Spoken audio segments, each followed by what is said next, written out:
Hello and welcome back to Factorio Space Exploration playthrough. How are you all doing today?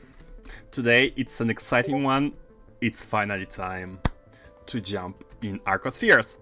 Hold on, there are some Discord notifications. I'm gonna check Discord after the stream, I apologize, unless you tell me to do so during the stream. For now I'm gonna mute all notifications. But yeah, if you want me to check something in particular on Discord, let me know in the chat and we shall look at it. Whose spheres now? They have many names. They have many names, Quatch. They are called Raven spheres. They are called Arcospheres. They are called no one knows how to do them spheres. Yeah, and let's go. So originally I thought to kind of prepare some tools to deal with like formulas and stuff, but in the end I did nothing of sorts. We might spend some time on Excel. It can become an Excel stream, a Sheets stream, but let's see how it goes. Let's see how it goes. Hello there, hello there. So the first things first. We need to have some of them, right? And let me go ahead and quickly reread just to get to refresh the memory. So we need to launch this one. Must be launched from a space probe rocket silo that is in an asteroid field. Arcospheres are more difficult to find as more are collected. Okay, so there are several things we don't know. Are they more difficult to find in the same field or in general? So first of all, let's have a first batch. Let's have a first batch. We were producing these, and the chest is full. The chest is full. So let's go get them. Let's go get these. So how many do we have? We have 48. Let's go with 48 initial ones and, or maybe like 50. Let's go with 50. 50 is the round number. Actually, round numbers are powers of 2, but in this case, let's go with 50. Have them in the inventory. Oh, maybe 50 is too much. That's fine. What we need to do is take the rockets. I believe we're going to be needing the rockets here as well. So 50 of these, right? But we have too much stuff in the inventory. So what I'm going to do is I'm going to drop a bunch of unnecessary things in the platform, and just be ready to launch 50 Arcosphere collectors there. Hey Faustus, hey everyone, welcome back, welcome back. Glad you are here for this special stream, the special stream, as it has been awaited from what I understand. Let's drop some stuff. What can we drop here? What can we drop? Not much. There are many belts. Let's drop the belts, the stuff. Let's drop all of the, like, maybe not these, because we might be wanting to use them to handcraft something. So let's drop things we are not planning on using. Not planning on using. So we have some space. Okay, that might do it. What we need to take here is 50 of these. How much space do we have? We have a lot of space. Hold on. 20. Not the most optimal way of taking 50, but here we go. 1, 2, 3, 4, and 5. Here we go. 50 of these. 50 of these. Now let's go to the mall and let's craft the silo. Let's craft the silo. And I think that's it, right? Yeah, don't spoil, guys, don't spoil. If you don't know anything about Arcospheres, you are free to tell what you think. But if you know the solutions, don't give them away, okay? But feel free to discuss, of course. Let's build a silo. Let's build a silo. Space. I'm hoping it's gonna be the same one as for others. I'm gonna guess yes because like looking at the icon, it's just a probe, right? So 200 electric motors. Let's grab quickly what we need. I don't think we are producing silos here. 200 heat shielding. Heat shielding. 200 heat shielding. Not this one. Oh. Yeah, it's not the satellite one, it's this one indeed. So 100 scaffolding, 100 heavy girders, and 200 holmium cables. 100 aeroframe scaffolding. No, we do have. Only 100. Scaffolding, 100 heavy girders. I'm worried that the items aren't going to be here. Until now it has been fine. And 200 of these. Can be crafted? Yes, we can. Perfect. The silo is being made. So let's go. Let's go there. Let's go there. Let's use our rocket for instant launches. Hands out some popcorn. Hashtag no spoilers. Indeed. Thank you. Yeah. Guys, I'm not a fast I'm not a fast problem solver. I do enjoy solving problems, but I tend to take time with these. So yeah, let's go there with the spaceship to novice orbit. Disable this. Go and get our personal spaceship. Personal spaceship here, and let's go. So we go to novice to hop into the rocket, which is gonna get us to the asteroid field. Wait, field or belt? Field or belt?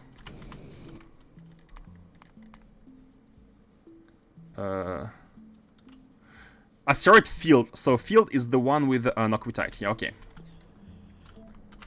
Going here. Inside the pylon. And let's go. Let me check first that we are able to go back.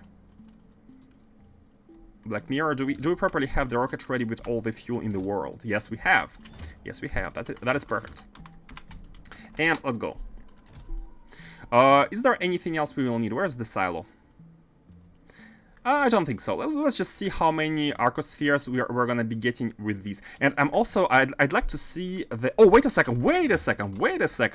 We might be needing the buildings, gravimetrics facilities. Do we need to place the buildings there, or can we place them anywhere?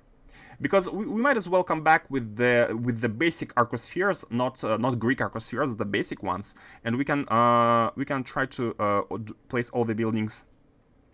Yeah, it just says gravimetrics facility, right? So I'm guessing we can place them anywhere in space. Yeah, let's go. Let's just collect them first. Oh, no. Don't launch. I pressed launch, but I didn't enter. I hope I have been taken with. Okay, fine. Popcorn. Oh, and by the way, maybe do we have? We have a thing here to read. Let me get. You know what? Let's read it right away. Let's read it right away. So what do you say? Arcospheres are near-perfect spheres of nano-engineered nacreum crystal. Juicy. They are of unknown origin, but are most commonly found floating deep in interstellar space. Each one compasses an extra-dimensional node in space-time. Yeah, lore. Interactive with fourth dimension. Yeah, cool. Spheres can be polarized, so they can be manipulated. They can manipulate certain aspects of space-time if moved relative to one. Actually, that's cool. That's a cool explanation of, like, I remember we had the warping chests, right? We can put item in one chest and get them out in another one. That's a cool explanation of like items which allow us to interact with the fourth dimension of the space-time. Sets of specific Arcospheres can be used to warp and weave space-time into higher dimensions. Is it weave or wave? No, I guess it's weave. I'm not sure. Arcospheres are the most unique production challenge in the game. They are used as tools in recipes but are never destroyed. They are only altered. The main challenge is their use. Is cycling through the spheres so you don't end up running out of a specific type. There are many ways to balance production, but a few combinators can help a lot. If you get stuck, no. We're gonna get stuck forever. Arcospheres are found by launching an Arcosphere collector from an asteroid field. Repeated launches have diminishing returns. Okay, let's try to see what kind of diminishing returns we're talking about. You might get better returns by launching from different asteroids. Okay, it actually says it so. It actually says it that we get better returns by going elsewhere. Let's see. Weave. Okay, weave. Cool. Thanks. Let's get some launches. So yeah, this has confirmed that we can do it from different asteroid fields. Let's see how it goes.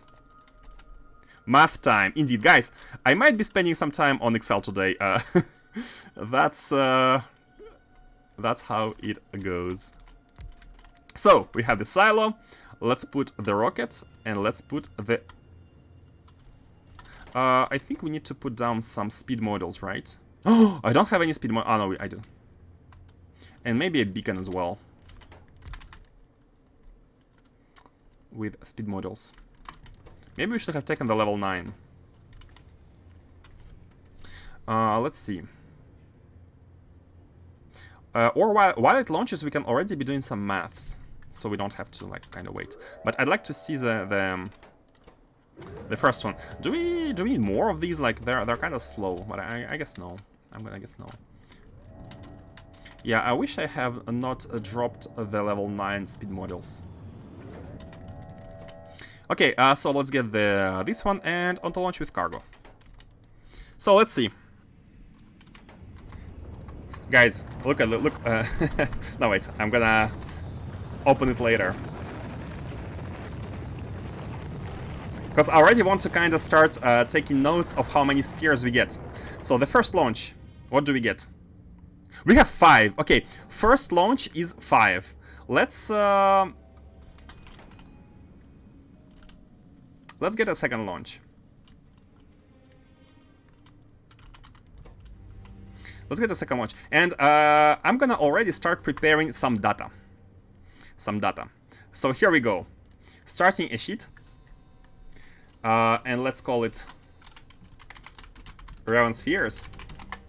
And let's already start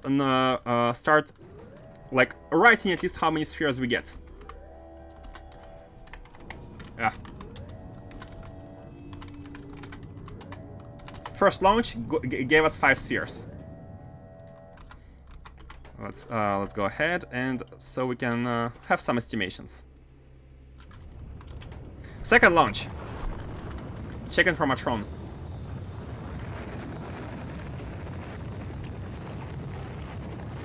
Oh! Arcospheres found near Black Mirror, 1 Arcosphere found in deep interstellar void, 4 Arcospheres. Okay, so it really depends on the locations. Okay, let's have a look. 5 more. For now, diminishing returns are kind of cool. Let's check it again. 8 and 2. So okay, at some point we're gonna hit the wall, right? Maybe. You know what? Let's get at least these automatically. So next one can be sent, and by these I mean only the probe rockets. So next one can be pre-building while we're checking. So we have a bunch of these now. What if we run out of inventory space?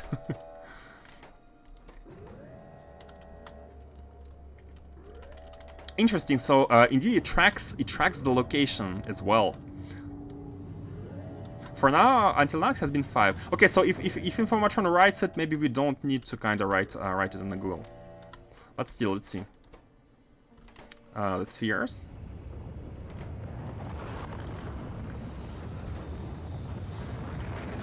They're really neat.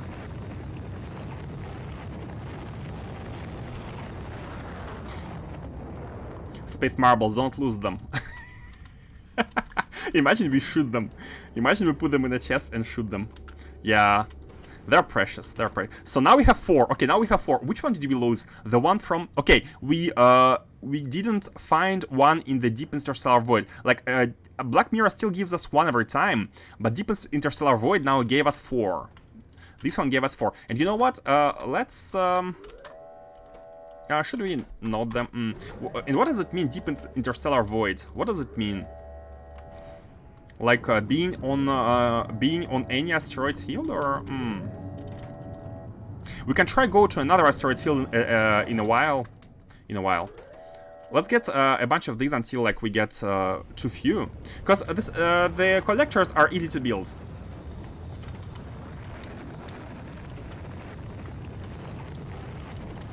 Inventory full, so better send them spheres back into the void, I guess.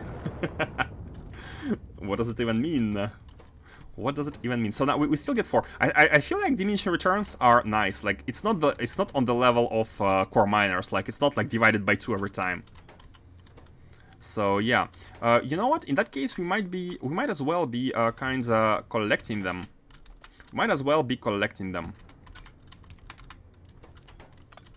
Maybe a bigger chest here. Imagine a meteor comes here and destroys this chest. Imagine that. If we lose them, does this get reset? I wonder. I almost wanna shoot a chest and see what happens. Hey, mów mi się. Yeah. How are you doing? We're getting some spheres. We're getting some balls. The pain is real. The pain is real. Indeed. Oh, it was 3. Oh no, it's still 4. How many do we need to bootstrap to start working with them? To start doing math. You know what? While we're waiting, let's go ahead and do some math already. Let's prepare. Let's prepare the information. Let's prepare the data. So, from what I understand here, we have some recipes. Now, some of them change. Some of them don't change.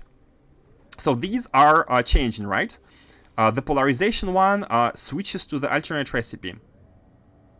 And these, it doesn't say these switch. So from what I'm guessing, these ones are kind of, depends what we get. And these ones are kind of constant. And we need to use these to kind of balance them out. So from what I'm seeing, there are 2 recipes. Man, so close to the rocket. There are 2 recipes which convert 4 into 4. So we lose 2, we lose 4, we gain 4. And then there are 8 recipes which convert 2 into 2. Now there are 8 arcospheres in total, 8 different types of arcospheres, and the number of combinations of 2 in 8 is equal to 8 times 7 divided by 2, so 28. There are 28 different combinations of 2 times in 8, and here we only have 8 of them.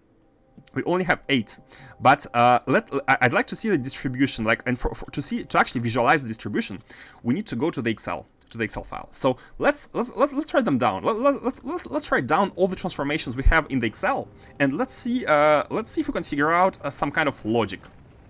Let's see if we can figure out logic. So, lambda, xi, zeta, and theta. Let's go ahead and write them. You need 732 to bootstrap. I don't believe you. For some reason, I don't believe you. So, we have, let's not use capital letters. We have lambda. We have xi, we have zeta, and what was it? Lambda, xi, zeta, theta, epsilon, phi. Lambda, xi, zeta, theta, epsilon,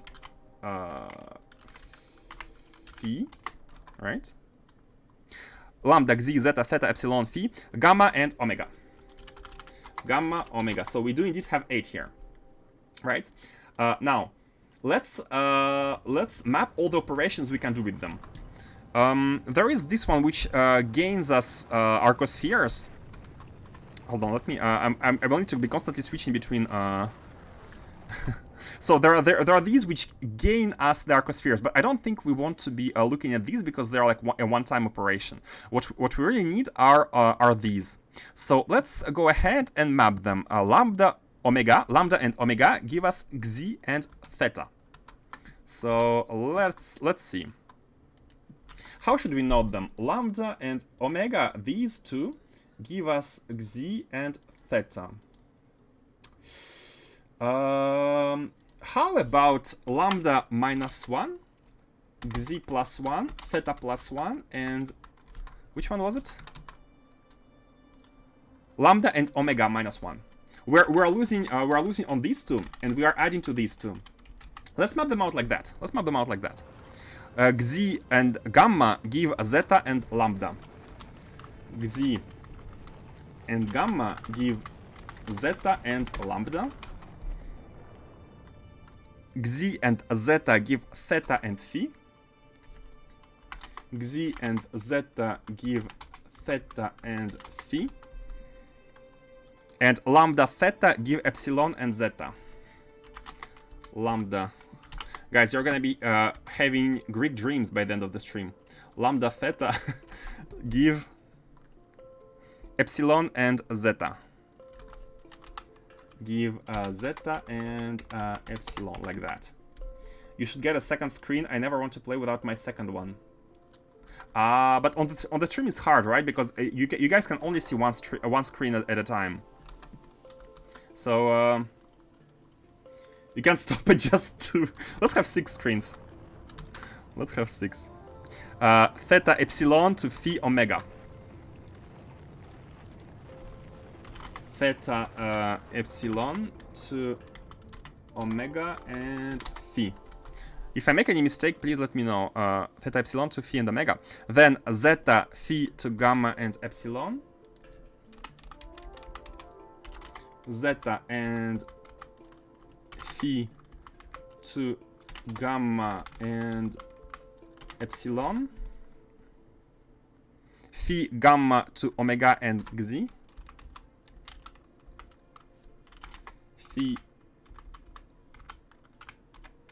gamma to omega and xi. And finally, epsilon omega to lambda and gamma. Epsilon omega to lambda. By the way, guys, is the resolution good enough? Do you want me to zoom? Let me know if you want me to zoom a bit. Maybe it's easier for you to see that way. Let me know. Screen so bright, whoever decided to default everything to white was insane. Is there a way to... Yeah, because Factorio is black, so I can guess. Now... Oh, do we have any kind of preferences? Edit, file, settings, locale, Tokyo. Huh. I'm not sure how you can change to dark screen. If you know, let me know. Let me know if because I do realize that Factorio is kind of dark and this is bright, and changing between two might be a bit painful. Oh, by the way, there's one I haven't inputted. Where were we? We lose epsilon and omega to get lambda and gamma. Gamma 1 and lambda 1. So these are the normal ones. Let's have them. These are the 222s. These are the 222s, and we also have... Let's just do this. Double click, basically adjust the width to match the contents. And we have... oh, that's like an X. It's a big X. And we have the big ones. So here we have zeta, theta, gamma, omega into the other ones. Zeta, theta, gamma, and omega into the other four. And here we have lambda xi, epsilon phi into other ones. The opposite, basically. Lambda xi, epsilon, and phi into the other. Yeah, look at them being completely complementary. Look at them being complementary. So this was the easy part. This was the easy part. So let's see if we can make any sense of transformations. So ideally, what we want to, okay, first of all, let's make it a bit more visible. You can color -1 red and +1 green, maybe give a better resolution. Actually, that's exactly what I was going to suggest. That's exactly what I was going to suggest. So let's do some conditional formatting here. Apply to range. Wait. Let's select it all, and apply... where was it? Conditional formatting. And let's say if text is exactly 1, we're gonna be putting it to green. And add another rule. If the text is exactly -1, we're gonna be setting it to red. Here you go. Here you go. I think it's a little bit more visible. Now, let's zoom even more. Let's zoom even more.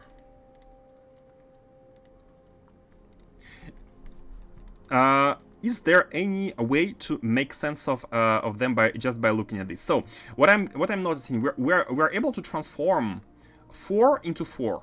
So these 4 get transformed into these 4, and these 4 get transformed into, so we can basically if we put them into 2 buckets, like a bucket containing these 4 and a bucket containing these 4, we can basically toggle between 2. Now, can we take, for example, oh, wait, I'm noticing that every single one of these has exactly 3 operations where it disappears and exactly 3 operations where it appears. So not counting these, each one of these has exactly 2 operations where it appears and exactly 2 where it disappears. I guess there must be some kind of symmetry, or else it's just impossible to handle. So what if we do? Let's actually name the operation. Let's name them with Roman letters. These are gonna be the names of the operations. So operation A and operation B, if we do them together, these cancel out. So what I'm seeing is that we are losing gamma and omega, and we are gaining zeta and theta. So basically, the combinations of the operations give us another 2 into 2. And now I'm starting to see that we might not need all the 28 combinations, because combining the operations can give us the remaining operations to get 2 into 2s. So we by combining A and B, we get we lose gamma omega. And should we keep writing them? I mean, at some point it's gonna be unreadable. But for example, how about this A plus B? Basically, what it does 1 1 here, and -1 here.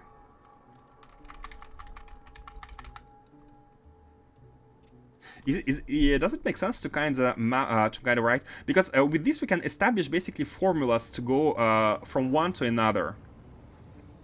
The first recipes convert all spheres 1 down if you look at the diagonal. First recipes convert 1. Basically this minus this. Oh, that's convenient. We can look at every single like pair, consecutive pair, and every time there's gonna be cancellation, right?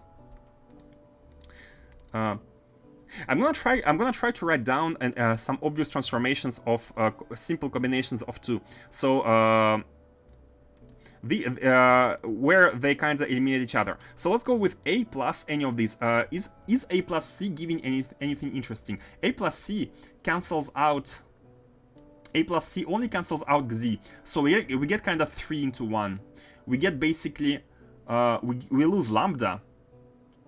Oh, and yeah, we lose lambda. We get 2 theta. So A plus C is not very interesting on its own, I feel like. So let's go ahead, A and D.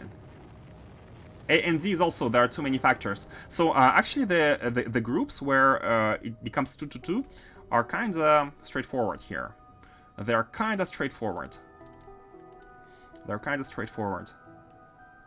So let's see if A has another one. So I'm seeing -1 here, and there is +1s here where it can be cancelled. But there's also +1s here where we are gaining 2 of the items, and everything else is kind of, yeah, it doesn't really fit. So basically every single letter, not every, a letter has only one matching, like one operation has only one other matching operation where it's 2 into 2s. Is it the takeaway? Because this one is kind of, wait, let's see if this one and this one has any like similar oh, A and E. A and E cancel each other as well. A and E cancel each other. A plus E. Here, these two get cancelled, so we lose -1 lambda, +1 Xi, -1 epsilon. So epsilon and lambda and epsilon, A and E, give us phi and Xi, right?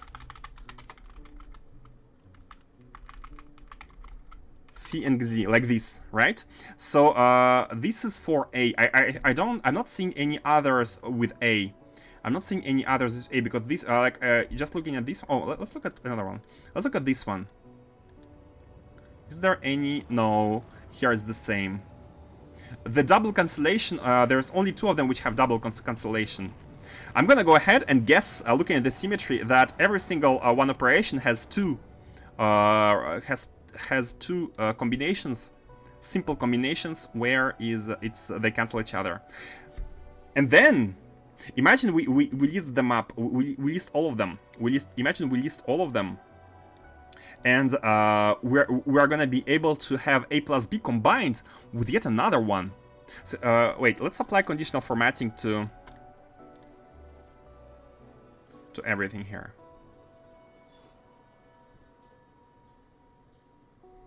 Conditional formatting. Let's apply the range to everything. Wait. Second one to Z, all the way to the right. So it's all colored. Let's list them up.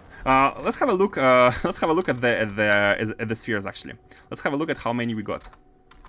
Switch back to Factorio, because maybe it's maybe we have to kind of stop at some point, because we are gonna be. I mean, wasting is not a big deal to waste these, but still. So we have shot. How many do we have left? We have like 30. So we have shot 20. And how many have we gained? 46 in the deep interstellar void and 12 in the Black Mirror. I'm not sure when should we stop. I'm not sure when should we stop. Let's stop when we start gaining only one. Or is it even a thing? Because we always gain a 1 for Black Mirror. Oh wait, there were 21 launches. There are 21 launches. And we gained only 12 in Black Mirror. So after these 12, maybe it doesn't make any sense to stay here. Let's see if we get any more in Black Mirror. Maybe it's only 12 here.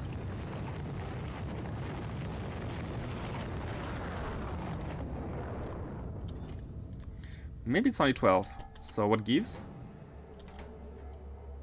Are you activating? Oh, you activated earlier.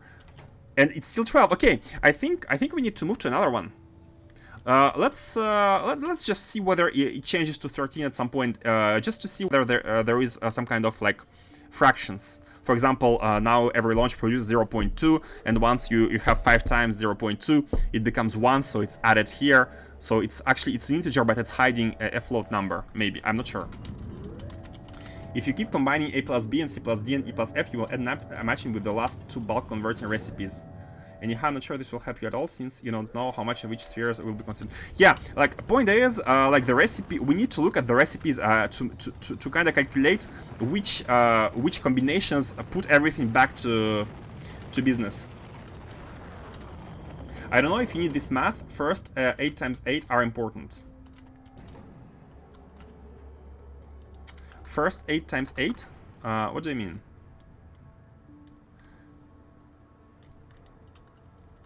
First 8 times 8 are important? I have no idea what you're talking about. About launches or about... So it's still 12 Arcospheres. Let's wait out on this one last launch. Ah, the first 8, you mean the A, B, C, D, E, F, G, H are important. I guess all of them are important, right? But yeah, these definitely feel like the ones we should be playing with to balance things out. I'm just waiting out to see if there is more than 12 Arcospheres here, because if not, then we should be moving elsewhere, because from what I understand, deep interstellar void is basically anywhere in the galaxy, on the deep fields maybe. And I'm not sure how many do we have there. 48 now. Oh, now we're at 50. 49, okay. So now oh, 13, look at this. So yeah, maybe it's fractional. Every time we launch, we get towards the next cap. And once the cap is reached, we get +1. So now it's 13. And let's have a look. How many do we have in the chest? 62, right? So it's this plus this. Okay, let's have a final launch. And let's go to another asteroid field. So in that case, we might be wanting to have a ship which travels between asteroid fields. We might be wanting to have a ship which goes to one asteroid field.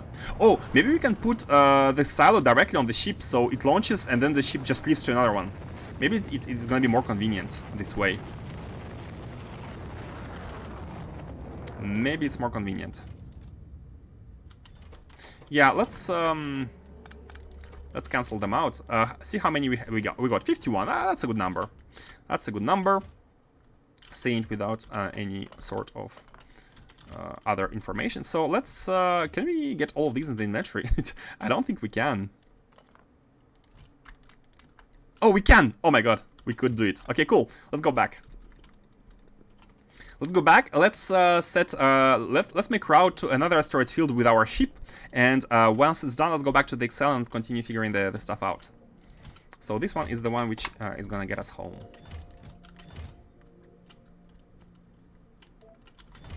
Reminder, no spoilers. Yeah, please no spoilers. Let me struggle. Let me marinate. Let me...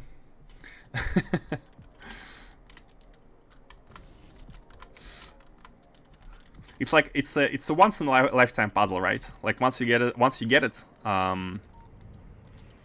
like it's not gonna be a puzzle for the next playthroughs because you know how to do it. Streamer struggle is content, indeed. So we have these. Man, I'm itching to put them in the chest and to shoot them. I'm itching. Oh, should we make a special ship for the Arcospheres? Because there is no, like, place to be the landing pad in our ship. Yeah, let's do that. Let's do that. Let's build a special ship for the Arcospheres.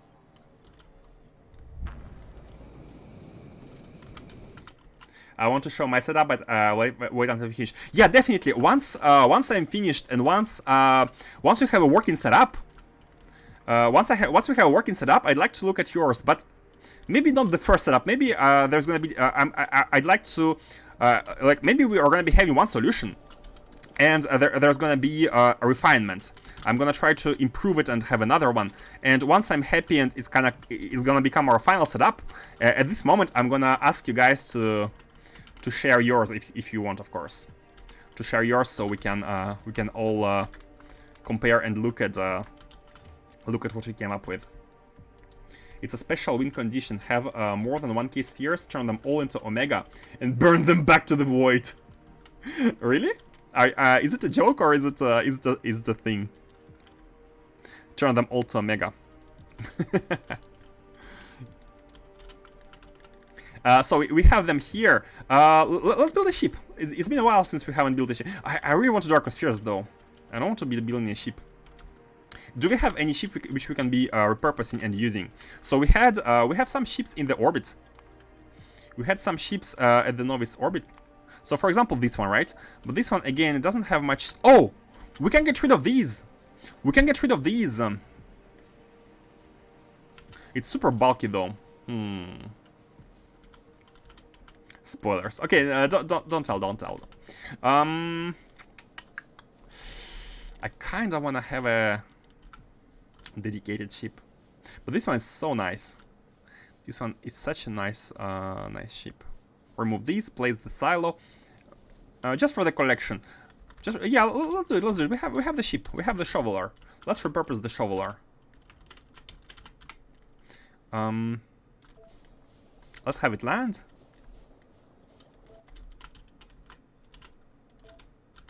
And there is a character. Let's have it land. It's gonna be the Arcosphere collector. I'm making it up, but you gotta admit it would fit. Yeah, I do agree. I do agree. Like I don't think you would spoil if it were a thing, but I do agree. It could be fun. But I don't even know if it's possible to get only one of them. Because all the recipes are kind of converting 2x2s. But even if we manage to find a combination where we lose one and we gain one, it's actually a problem. Is there a combination for every single set of two where you can lose one and gain one? Is there a way to figure out a combination for these? Maybe yeah. We need to get further with the Excel. But before that, let's we have tons of Naquitite. Let's go and deposit these to Morse. Yeah, let's do that. Let's just go deposit these to Morse first. It's a really nice ship, although it's a bit bulky. Maybe it's too bulky. But the advantage of this ship is, since we have water ice in the chest, like, the water can last us for a super long time. It can travel anywhere. We're gonna actually be limited by the fuel, by the stream. So, anchor on Morse. Let's anchor nearby here. Oh, Naquitite production is stopped. Hold on a second. What's going on here? What's going on with all the Naquitite? We have all the items? What do you need? Washed one? Why can't you wash it? Stone! Too much stone? What? How did we get too much stone? Hold on. Oh, maybe this needs a buffer. I think this needs a buffer because like this stone have been filling here, and okay, this needs a buffer. Let's yeah, let's do something like that. Let's do something like that. I don't have the items here.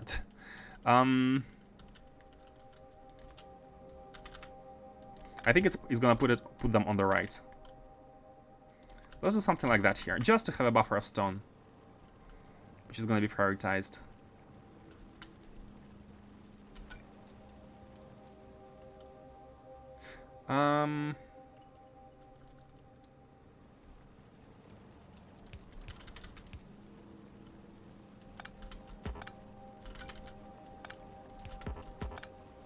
I don't have the items, so it's a bit of a pain.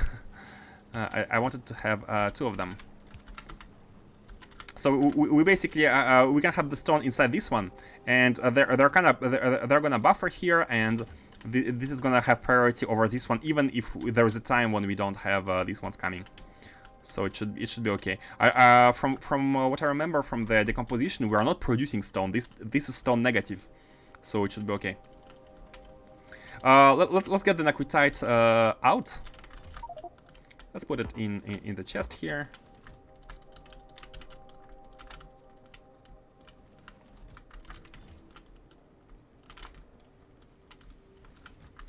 So that we can reclaim the shoveler. Okay. Not wasting any Naquitite. And finally, come on. Let's have the silo here. Is it gonna work? You know what? Let's send it to an asteroid field first. So we are on the move. Go to novice orbits for the small refueling, just so we have everything, and we can have it go to a. And how many launches do we want to do? How many launches did we do there? How many launches did we do? 25 launches, and it got us 13 Arcospheres on this field. Let's have 25 launches at another field and see whether it's gonna give us the exact same amount of this line, like the same line. But this one, I'm gonna guess is gonna go lower and lower, so that's fine. What we need to do is we need to collect all of them from the asteroid fields. I mean, all of them. There's technically an infinite amount, maybe, but it gets more and more, like lower and lower.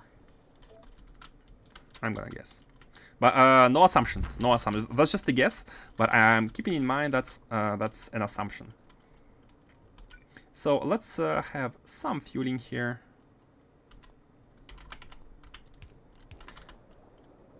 And once it's fueled, let's prepare. I'm not even sure if it's possible to launch this from the ship, but I'm remembering the grounded buildings, so maybe yes. Let's test. There's only one way to know. Okay, and we do know now. There is no way to launch it from the spaceship. That's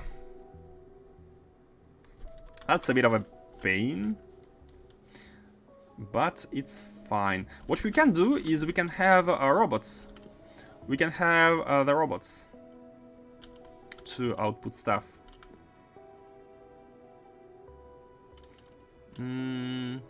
What I'm thinking about doing is putting a chest here, for example, and having the hands put it into this into this one thing which is gonna be outside on the asteroid field. This is how I thought it was supposed to work. Yeah, but we can't launch them from here. So we can go to a field, we can deploy, we can make robots place this probe silo, and then we can enable the long-handed inserters to get all the stuff. So let's do that. What we want to do is we want to control the inserters so we don't let them like try to deposit anything empty. Green signal, which is going to be off, and they're going to be enabled when there is a green signal. Let's get a... Oh, I think I've dropped the roboport. I think I've dropped the roboport at the ship. I'm excited to go back to Excel for once. Where were the items? I think they were on the platform. Yeah, reports are here. Let's place one. We also need a bunch of bots. Not these bots, but we have one. Okay, we have one logistics robot. That should be good. One logistics robot. Let's put it here. Oh, we need construction as well. I'm hoping that this is not gonna be have robots part of this network, although it will, right? This is gonna make robots part of the network. So we're not guaranteed that the robots are always gonna stay in the ship. Maybe we need to land the ship somewhere where there is no robot network, so the robots don't leave the network. Where were we? So 18 of these. Let's place 18 of these all along here inside. Like that, and we can basically put a storage shed. We don't need a big one. Should we place a requester here? Yeah, we can place 2 requester chests, and each one of these could be I said requesters, or even buffers. We can place 2 buffer chests, and each one of these. Oh, speaking of buffers, I realized something yesterday. We had a small mistake. We had a small mistake where spaceships come here, but they're unable to unload the probes. And you know why is that? It's because I forgot to check this checkbox, request from buffer chests. These arrive in buffer chests, and after we check these, they're going to be able to get unloaded. So let's have these ones, and let's request the items. This is going to request 25, let's say 25 for now. 25 space probe rockets. And let's place first the ones we have.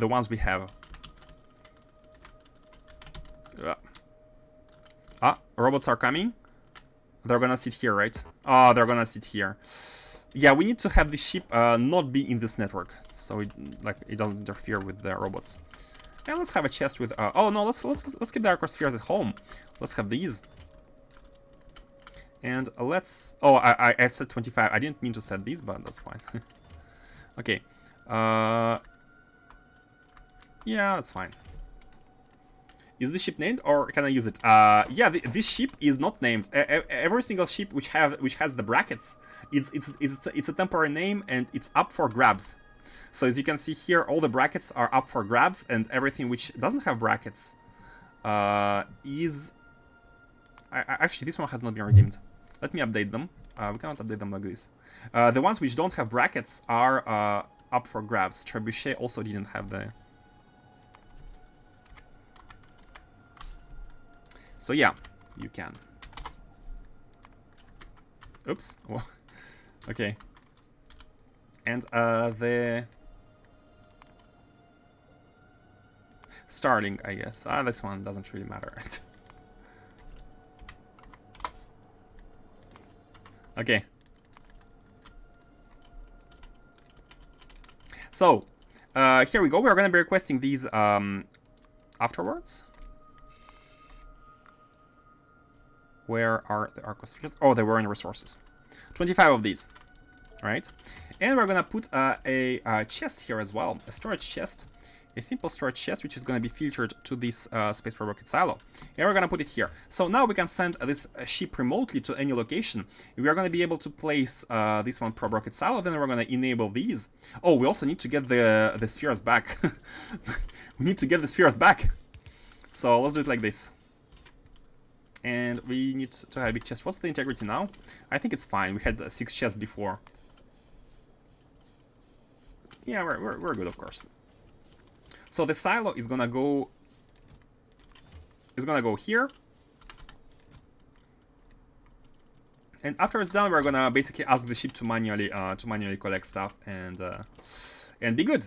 So I think we're done. I think we're done. No fuel, but that's fine. Yeah, let's have it go. So there are exactly 25 Arcospheres. And we should be collecting, I'm hoping we're going to be collecting 13. So let's send it. What's the closest location? What is the closest location? Closest deep asteroid field. Caius, Pebbles. Let's go to Pebbles. Let's go to Pebbles. Oh, we need to up it up in priority, because it's not selectable otherwise.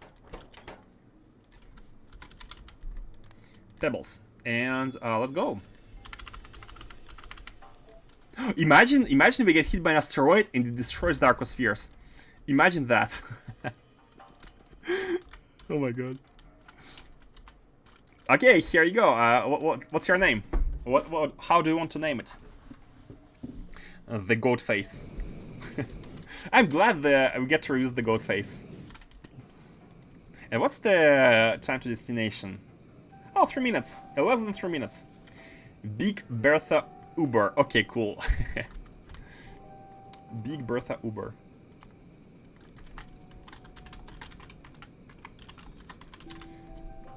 That's a cool name. I'm of course familiar with the YouTube video on the Big Bertha. Yeah, here it is. Flying to collect Arcospheres. Cool. So yeah, we have some of them. We can already start start to play with the balls. But before we do so, let's continue the spreadsheet. I'm actually more excited to continue the spreadsheet to figure this out. Let's do it. So remembers me on Deep Rock Galactic Dwarf Voice.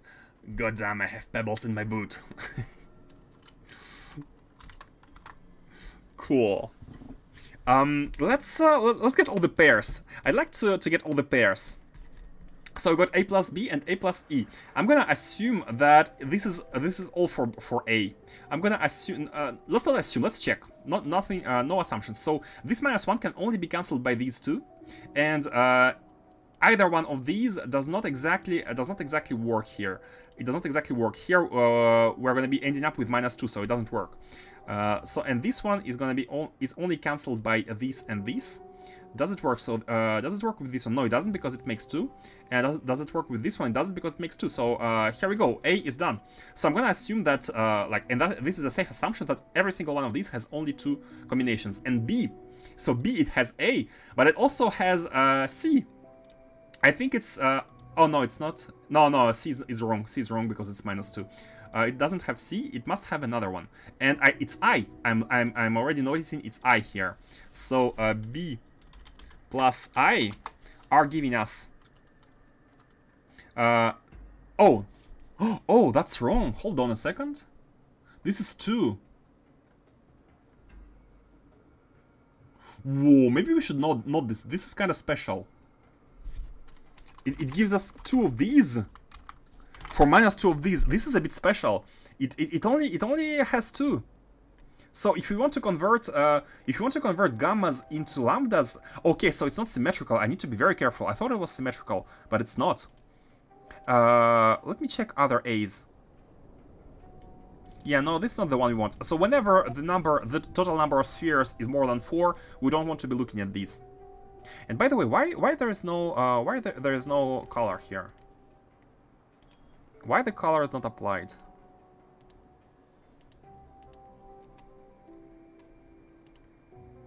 Yeah.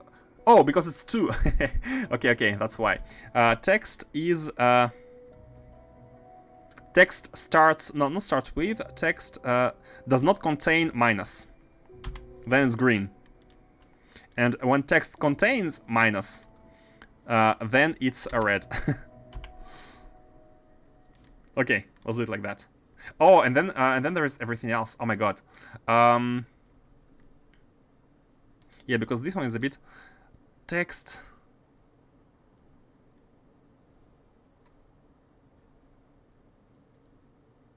Date is before. Is there a comparison to? Oh, yeah, greater than zero. Okay, that's better maybe. It's greater than 0. And contains minus. Let's put it. Text is less than 0 to make it a little bit symmetrical. Look, I'm seeing a linear equation here, and it's already in matrix mode. Text? What do you mean? Yeah, there might be an, like there's an equation. It's an equation with 8 variables, right? But I don't want to go into full equation writing. I'd like to figure out what's the final goal here. The final goal is to be able to look at this and say, if you want this one, the best way to do so, to get these, for example, is to, for example, use up. Are we gonna be able to do so if we do it like this? You go down to treating them as numbers formatting. It's good. Yeah, progress. That's called progress. That's called progress. Yeah. Treating them as text is not exactly worth it. Yeah, let me map out at least some combinations here that we can notice. So the B is really surprising to me because for A, I'm not seeing a single combination, simple combination like of 2 with A, which allow us to get -2 and +2. Or am I just blind? Oh, A and H. A and H. Oh, I am blind. Hold on. This is just a blindness. This is just a blindness case. Why did it do that? This is just blindness because A plus H gives us exactly what we want. I mean, exactly gives us a similar thing. So this is 0. This is 2. And then, oh no, wait. This is 1 and this is -1. And this is -2. Oh, okay, never mind. This was it's wrong.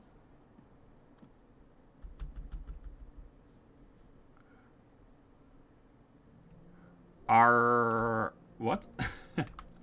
You can use formula instead of mind calculating. I'm not exactly seeing how to use formula.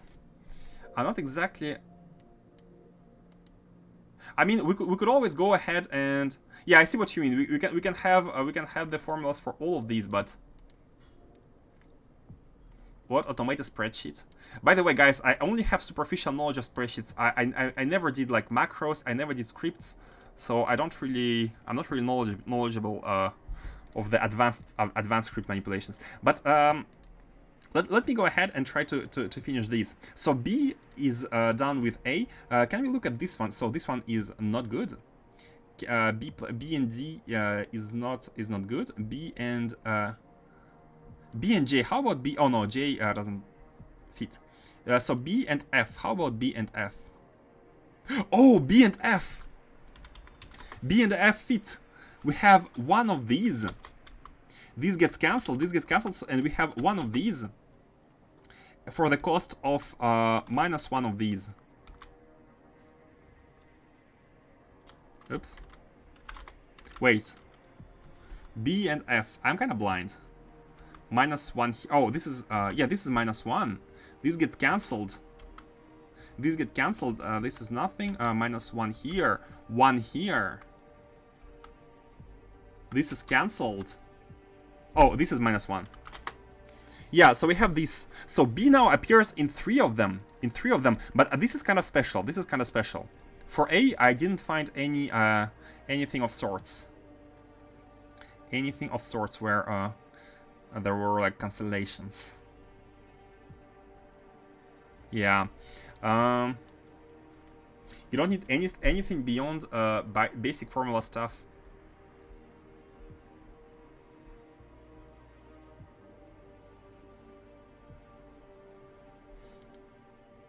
What do you mean? Like we can of course sum. We can sum these. We can sum all of them. But the thing is, we don't want to sum everything because there are many sums which we don't want.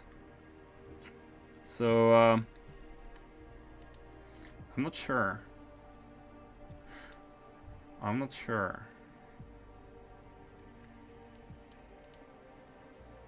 maybe what we need to do is to not have a... Because right now we're building a map. We're building a conversion map, right? But maybe what we want to do is to... for each recipe, like the recipe takes some of the spheres and it gets other spheres. For each recipe, we just need to find a way home. A home to the balance. So every time we have a recipe running, we need to be converting to be rebalancing them, and we can find a formula per recipe. But can we find anything like super general? If we have one general, what if we just go ahead and take one of the spheres which is which is the highest number, and fit it into a recipe. Taking, if possible, another one which is the second highest, which is the higher between the two, because every single one has two recipes to get rid of itself. Each one of these spheres have a recipe to get rid of itself. For example, Zeta can use C or it can use F, right? And we shall just check if we have more of Xi or if we have more of Phi, and use either C or F to get rid of Zeta. Maybe it can auto-balance. Maybe you don't need formulas. So I feel like there are two approaches. There is like try to make a combinator setup where we can make it auto balance with any kind of setup, or we can try to figure out exact formulas to go back to the balance after every single operation. If you want B plus F, then oh, you mean that? Oh yeah. Okay. I get what you mean. Yeah. Okay, makes sense. This is indeed this is what you mean, right? Just drag it down. But thing is, the hardest part is to detect. The hardest part is to detect which ones are good. So oh, and look at this: A plus E plus B plus F, they cancel each other. They are like rotational. They're similar to I and J where they cancel each other. Interesting.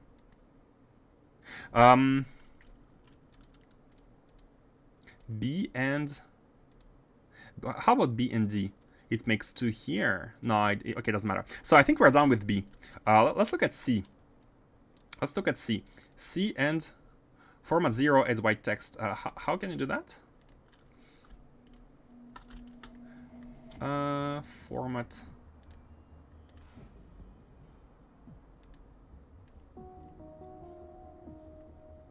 Custom number format.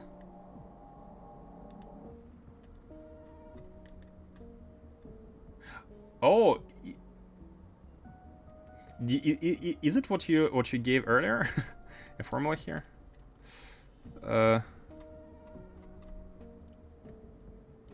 Never mind. I don't really know how to use this. Format. Conditional. It's a conditional formatting.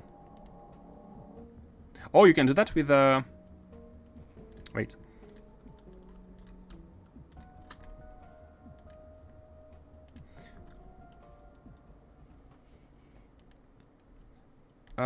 If text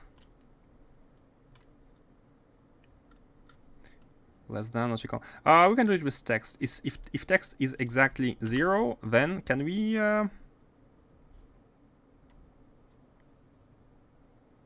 Oh, like this, white, and a letter is also white, like that, right? And this is gonna give us a white 0 that we will. Okay, I thought you were kind of you meant to delete 0, but you just wanted to color it white, so we don't see it. Okay. Hey Mars, guess what we are doing? It's been a while. How are you doing?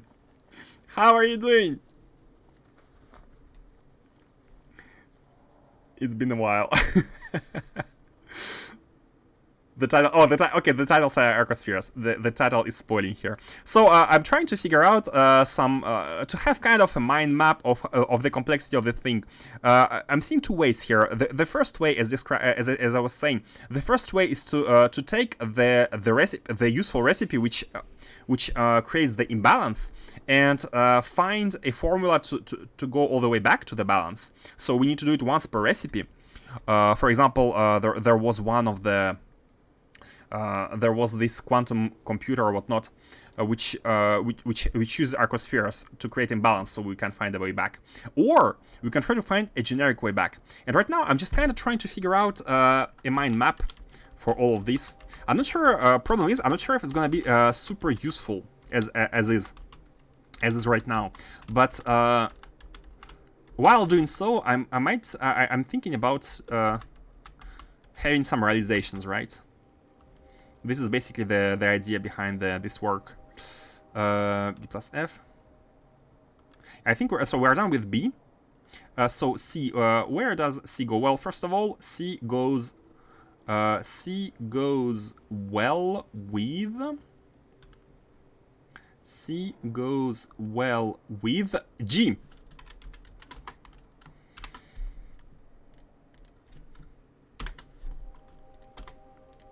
Oh, I could have pressed apply. So C goes well with G. And by the way, why is there 0? Why is there 0? I got a job, usually only got home 2 hours from now. Ah, and in 2 hours I usually stop stream. Ah, that's unfortunate. B2 to P9. B2 to Z9. Let's go all the way there. Okay. So this is a C plus G. And there should be another one with C. Like at least, I don't even know if it's a rule. I don't even know if it's a rule. There can be many kinds of... Oh, C plus F. No, wait, I was looking at the wrong one. C plus... This minus 1 is only cancelled by this one and by this one, but there is no other ones. What's the plan after finishing 0.5? So the plan is to eventually do the 0.6. Maybe not right away. Maybe have a small break while maybe... I don't know. Maybe straight away. Who knows? But I'd like to tackle the 0.6 at some point. C plus D. Yeah, C plus D. What the hell? C plus D. So yeah, I'd like to try the 0.5, maybe with Crestorio, but I'm not entirely sure. Not entirely sure. And if you have any suggestions, small break for pi. Yeah, good one.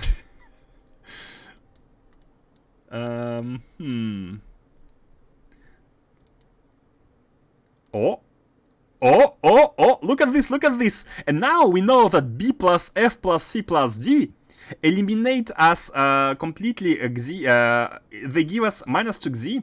Xis get converted to epsilons. With this, we can notice that Xis get converted to epsilons. Now, I'm wondering whether it's like this is kind of stuff that it's best to be automated. It's best to automate this kind of process. I took a small break at one point to get to green science in pi. It took me like 4 days.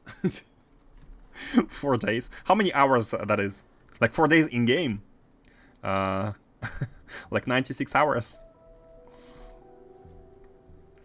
Yeah, pi is crazy. Minus 2 here. Oh, C and... Oh no, C and I doesn't make sense. C and... yeah, I think I'm not seeing anything else for C. C and G, C and J, C and G, C and D. Yeah. I'm worried about missing one, but... Let's go with D. So with D we had C plus D. And then we need D and... so H doesn't really... Oh, H works. H works. D plus H.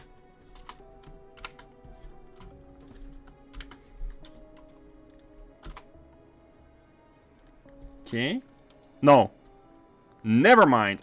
Never mind.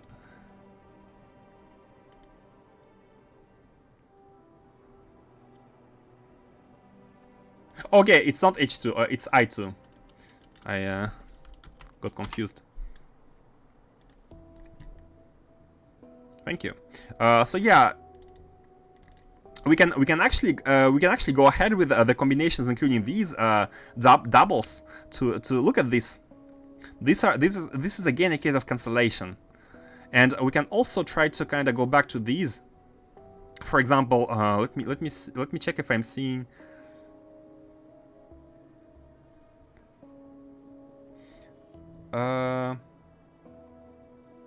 For example, C plus D plus F are gonna give us, like, this one gets deleted, this one gets deleted.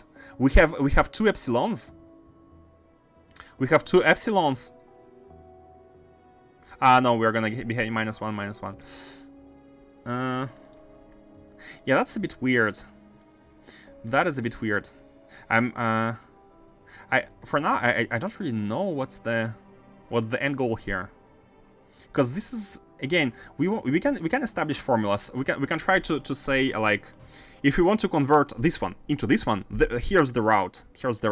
But how about trying to use combinators directly, like trying to get rid of the one we have a lot of and go back to the.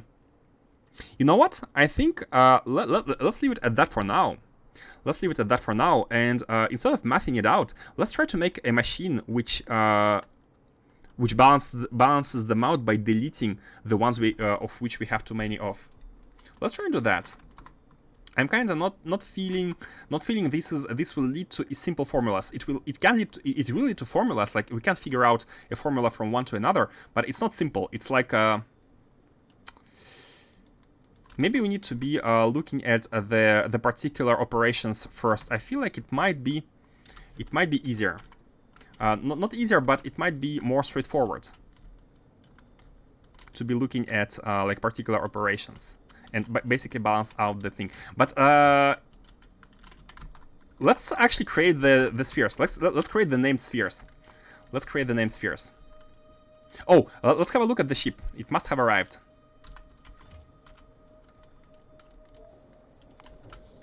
Yeah. Anchor. Oh, look at all of this stone.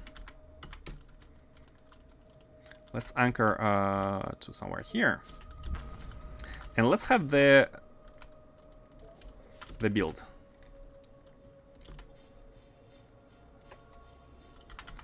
Okay. And we can launch with cargo and enable these.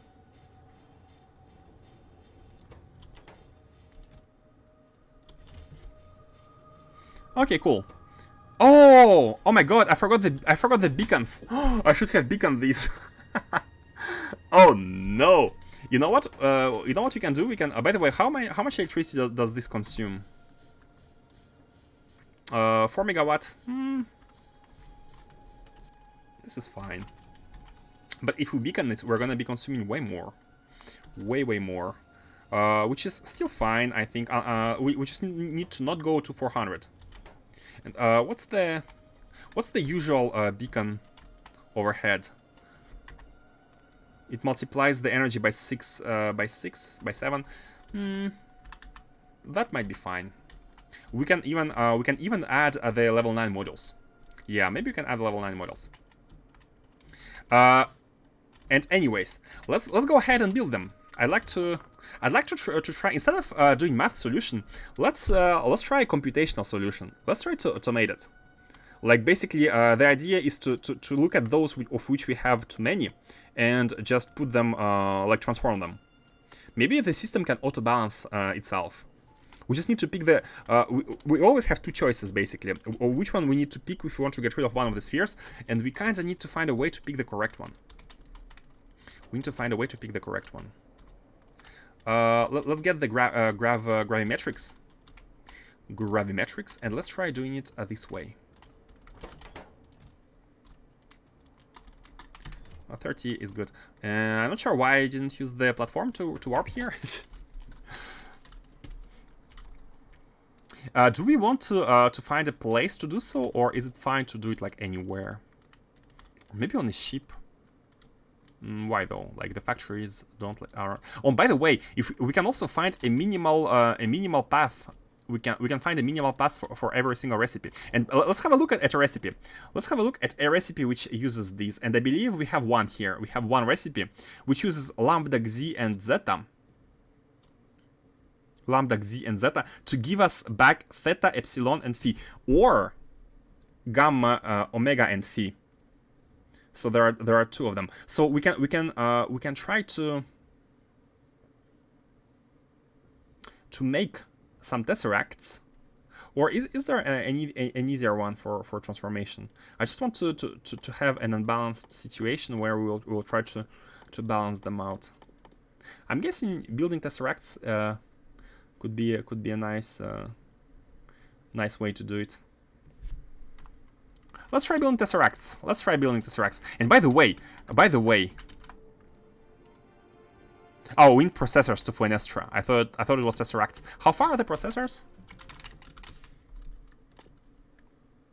Yeah, they need DSS3, and they also use the spheres. Okay, let's get the spheres themselves. Man, the math is the math might not be straightforward.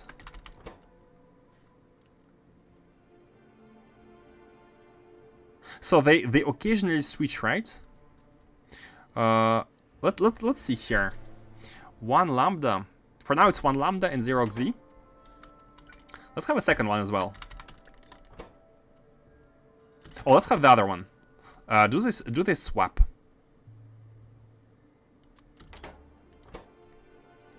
It's still 1 lambda, and this is xi.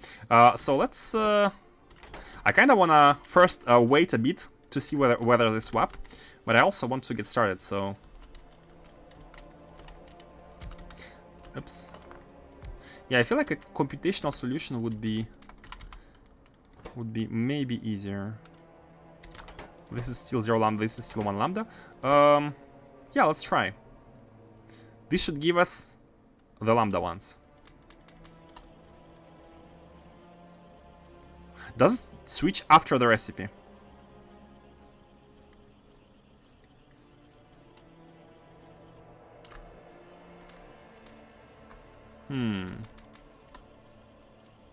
Not sure. I kind of want to start with the balanced set. I want to start with the balanced set. Oh! Oh, it switched! Wait.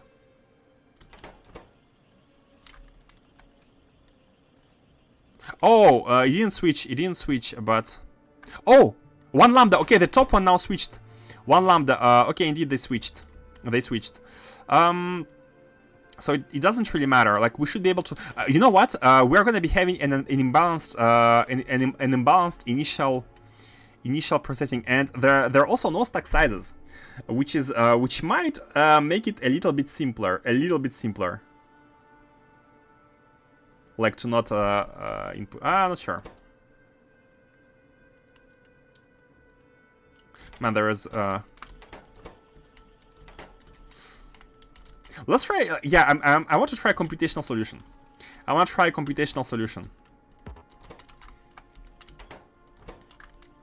And even more lambdas. I haven't put them into the other one on purpose to make the other way, the other one, but that's fine. Let's have a spaceship. Let's have some landfill. The operation is also a bit slow.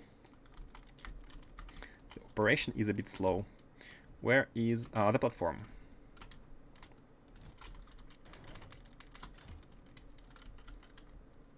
Man,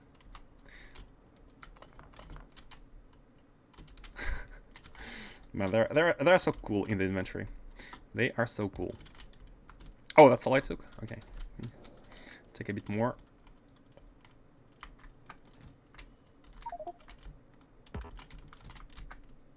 Put half. And let's have a small playground here. Without math, but with just combinators.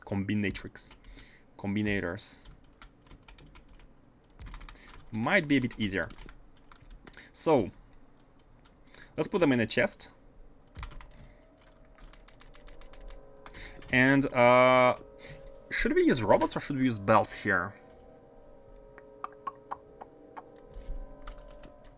I feel like in this case, it's best to use robots because the balls being so rare, having them on belts is a bit of a waste. I feel like, but I'm not sure. I'm not entirely sure. Let's also have all of them transformed. I feel like if we use both of these recipes at once. Wait, there were other ones. Oh, that's the inversion. Okay, never mind. Let's have this one.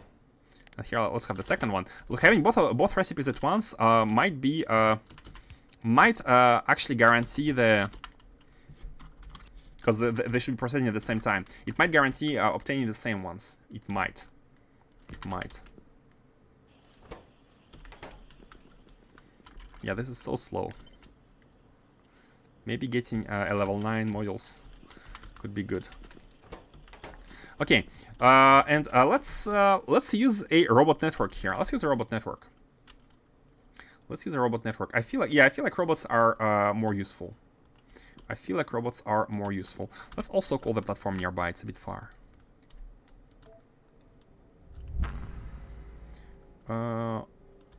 What was your name? I forgot the name of the platform.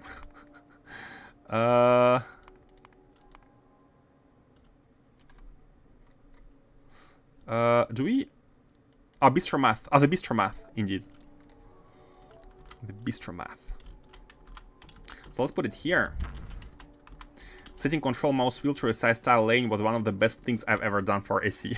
Yeah, that was Faustus' idea. I mean, Faustus was the one who gave me the idea to do it here. So good.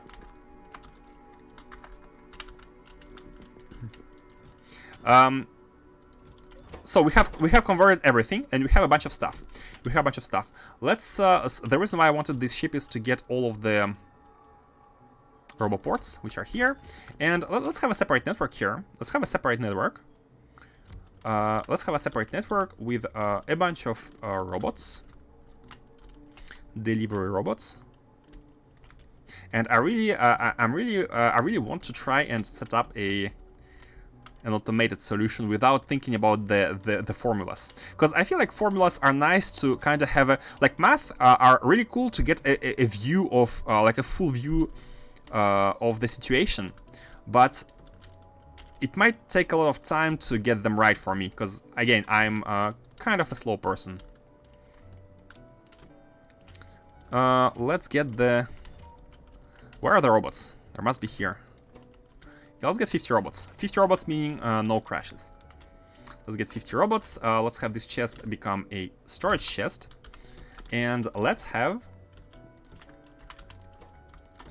some combinations going. Well, I think we need 8 of these, right? In that case. Not being able to just hold plus and minus was infuriating. Ah, yeah. I see what you mean. So, we need 1 per operation at least.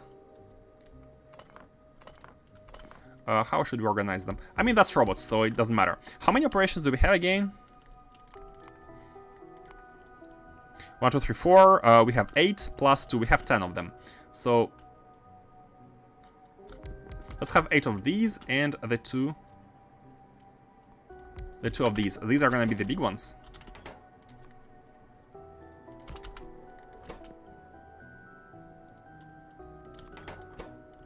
And these are gonna be all of the small ones.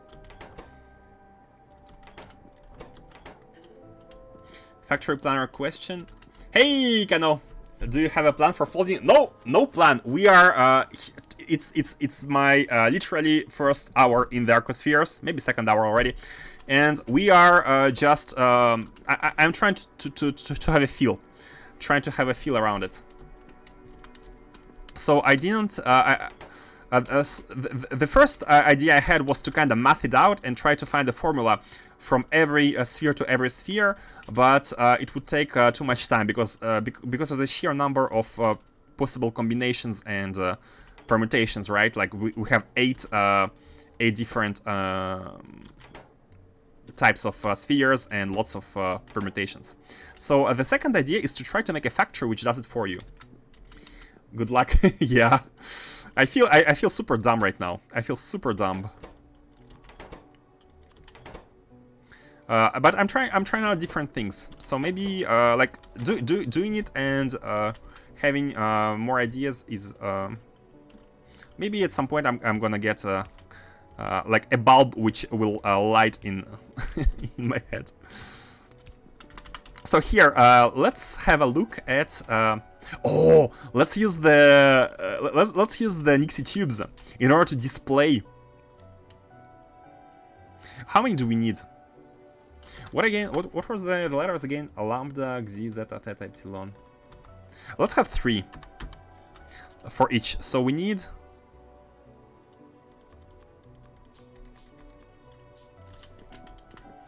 Oh, I didn't mean to make the small ones.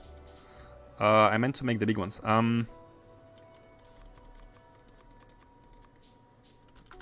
24 of each. And, oh yeah, and we can have a number.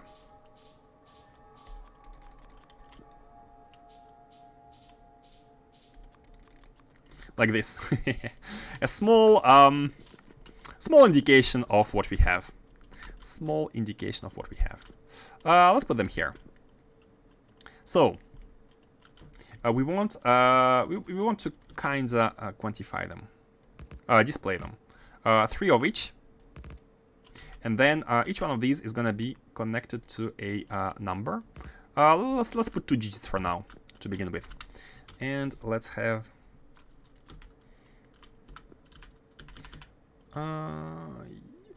Yeah, we kind of need the. Let's put them like this, and let's have.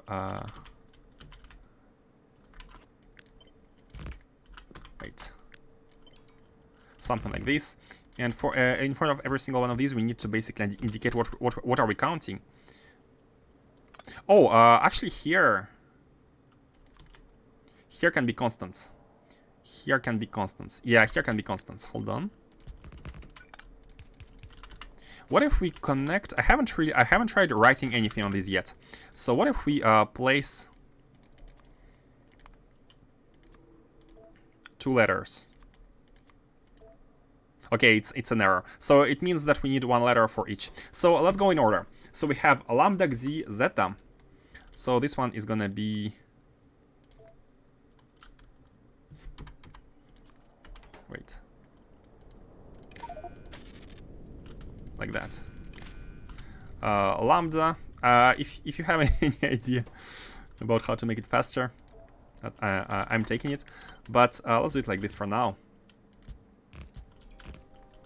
Man, that takes place. Let's go above then. Let's go above then. They're gonna all be here. Lambda, Xi, Zeta, Theta.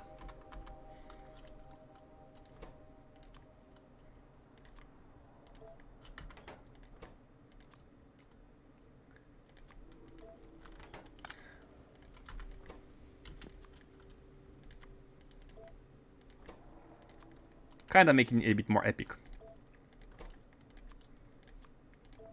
Xi, oh, Theta, Zeta, Theta.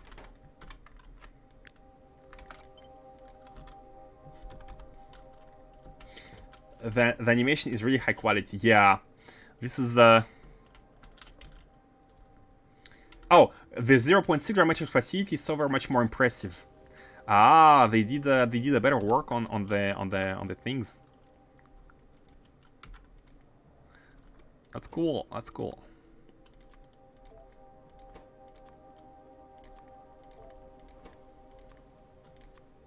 Lambda, Xi, Zeta, Theta, and then we have Epsilon, Phi, Gamma, Omega. Unfortunately, we cannot write the Greek letters here. Wait, can we? No, there is no signal for. What if we display the Arcosphere? What happens? I guess error. Yeah, nothing happens. It doesn't have any mapping of how to display an image. Lambda, Xi, Zeta, Theta, epsilon, phi, gamma, omega. Epsilon.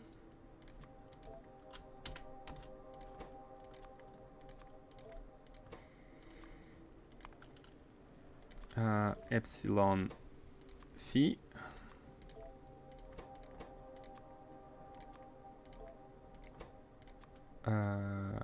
Gamma. Can we just copy paste?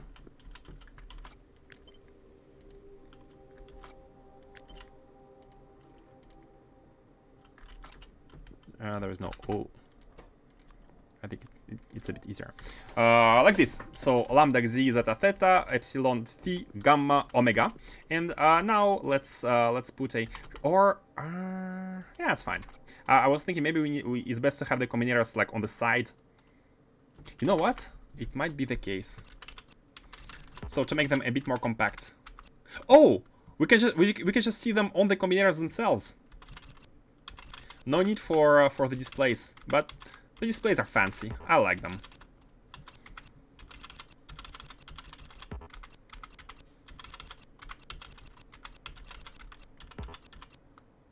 Oh my god.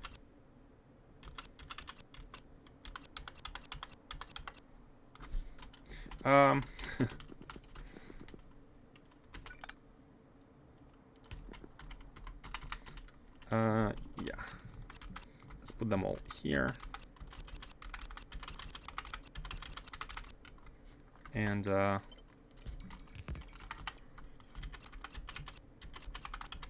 this.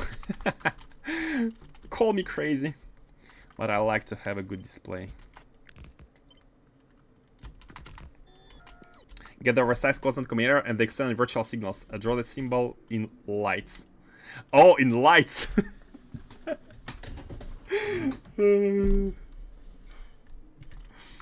Is it a mod oversized constant combinator? Not the lights. I do like this idea. Making big letters in lights. So, let's have these. Oops, why did it do that?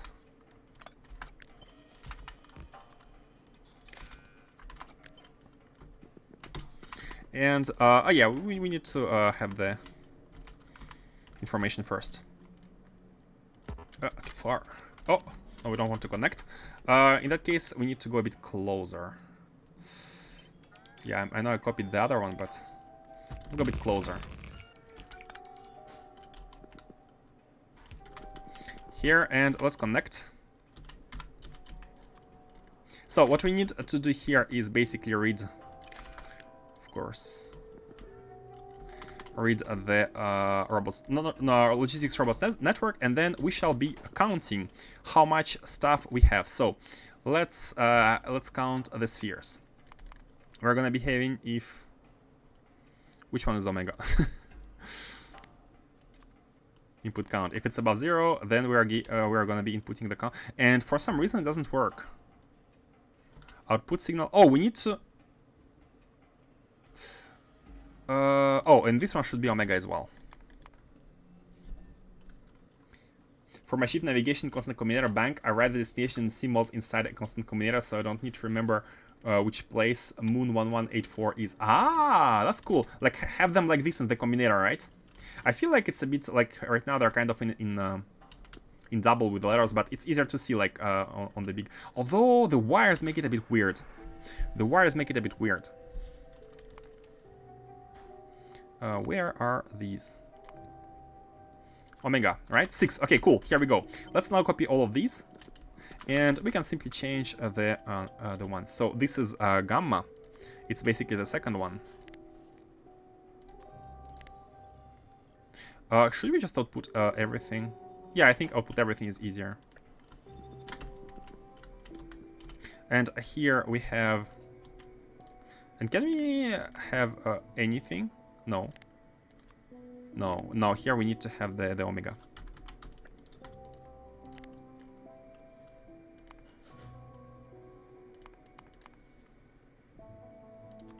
Okay, omega, gamma, and phi. Oh wait, phi is 6 as well? It might be the case though, it might be the case. Epsilon. They're so cool, like, they look so fancy. Then theta. Then zeta. Spending more time preparing these than actually doing them. We're gonna get there. Xi. And lambda. Okay, now the idea would be to have to take them and to balance them out, to put them into the correct ones, right now, wait, is there the one transforming lambda, zeta, epsilon, and gamma, right? Lambda, xi, epsilon, phi. Okay, so here we already have a small pickle. It's a first challenge to get these to balance themselves out. What am I thinking about doing is to basically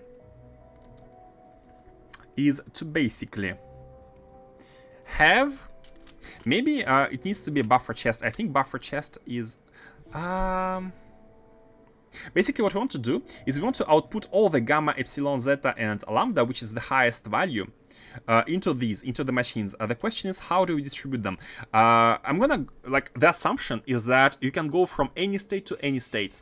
If not, then it's a bit weird that the game doesn't allow you to fully balance them any way you want. So first of all, like, I don't have any insights just yet, so we might as well go random. Like, if we have the same values, we might go random, and then they're gonna be imbalanced, and then they can maybe stabilize. It's not exact theory, but it might work. How about trying it? And we also need to figure out when to use the big ones and when to use the small ones. So the big ones should be used once we have, or maybe we actually want to kind of shift them towards having this set or this set first, and then kind of convert them back. Because, yeah, random between three. Maybe try to find a rule to separate at least these from these first. Theta, gamma, omega. Theta, gamma, omega. Zeta, theta, gamma, omega. So these four and these four go inside of this one. But not yet, because it's not we're not at the stage where we have these ones above the other ones. So basically, from what I'm seeing here, what we want to do is we want to eliminate.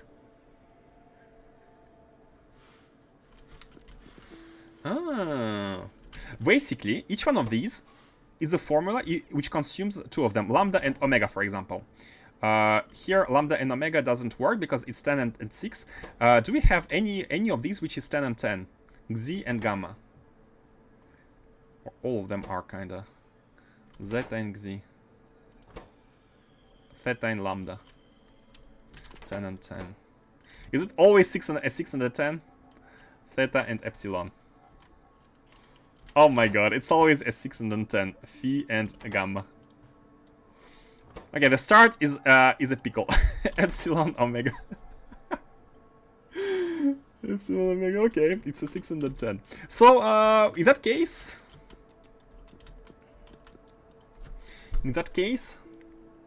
let's just put them, put the 10s in a, random sounds weird. But we don't know which ones we need to get started with. But it's fine, because once one of these runs, the numbers are gonna be imbalanced once again, and we are gonna be having new tops and new lows, and the new tops are gonna be reused. How should we handle the distribution?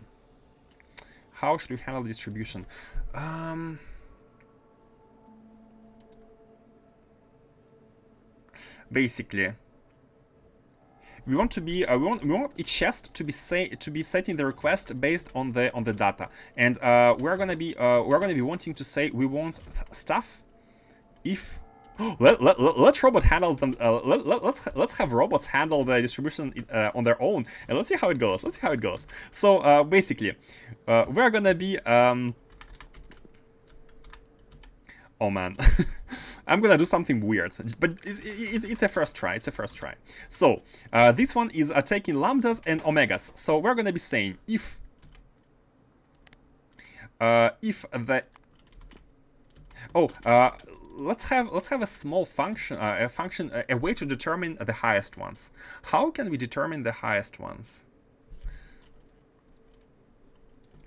If one is bigger than the other one.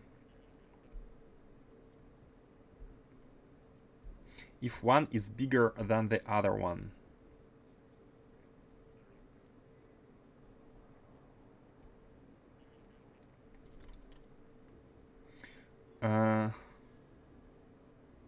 I'm trying to think about how to get the maximum values of all of these onto a wire. Onto a wire. Like every single one of these, which is 10, should get on a wire, and we should be having 4 of these on the same wire, or just determine the maximum. Just determine the maximum. I think determining the maximum is not that hard. Basically, we need to be comparing each one of these with the next one and outputting the max. And it begins. So it begins. Yeah, the introduction took a bit of time. I was trying to wrap my head around it. Let's see. So we want to check whether let's compare it. Let's compare them 2 by 2s. I think we need to have 8 comparisons in order to determine the maximum value. Oh, but just the maximum is not enough. No, it is enough. It is enough. First determine the maximum, and then compare if every single one of them is it the maximum. Then just basically request it. Do it like that. Let's see here. Let's see here. So, if lambda is above epsilon, then output input count of. No, wait. There is. I don't make a sum. Divide by the number. This is gonna give us the average.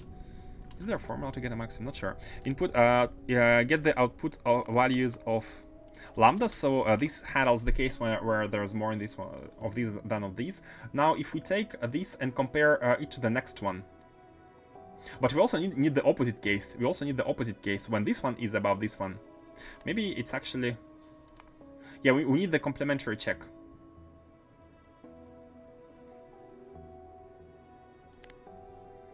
Let's have M.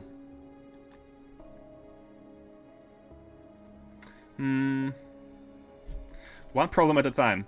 How to figure out the maximum? If lambda is above. Oh, wait a second.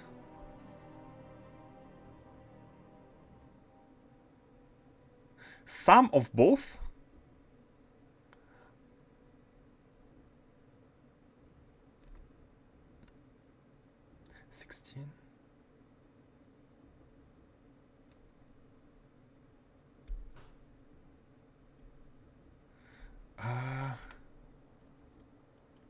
Is there a mathematical function to figure out the maximum of 2 numbers without having two checks, without making 2 checks?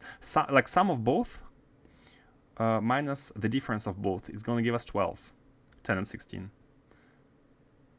No.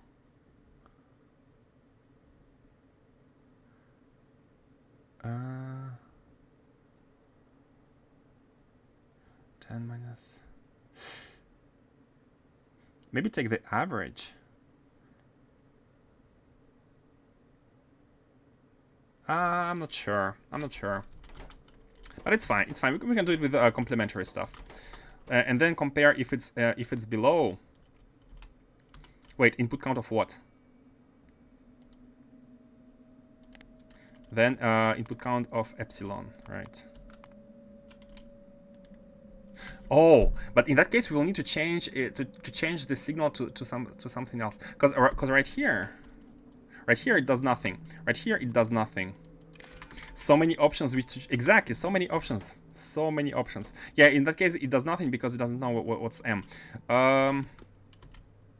No, seriously, there is no mathematical way to if you have A and B, what is the formula to get the one which is the highest? There must be a way.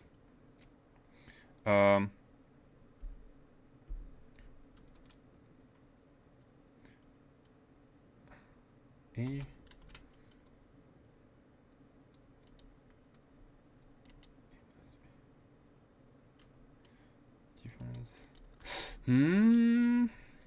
not that I'm not a one I'm thinking about. Huh. Give us. Okay, here let's first have a kind of initial solution, and we can look for the optimization later. So this one gives us the count of lambda if there is more lambda than epsilon, and this gives us epsilon if there is more epsilon than lambda. A minus B is gonna give us 4 or minus 4.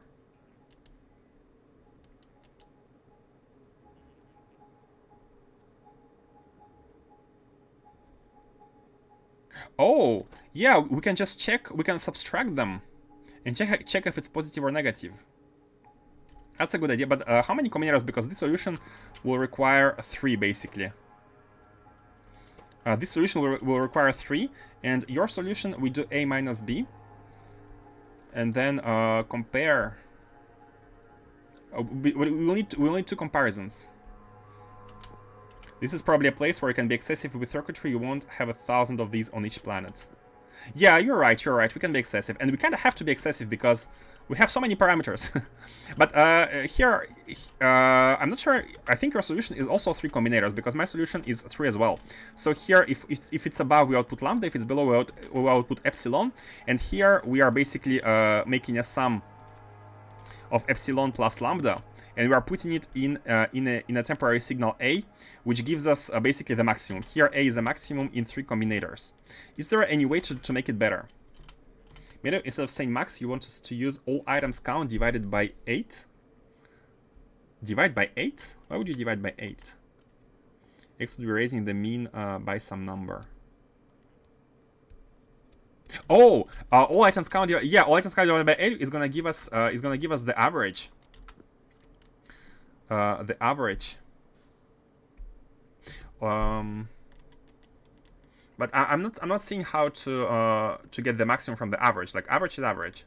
It doesn't give you any idea about the extremes.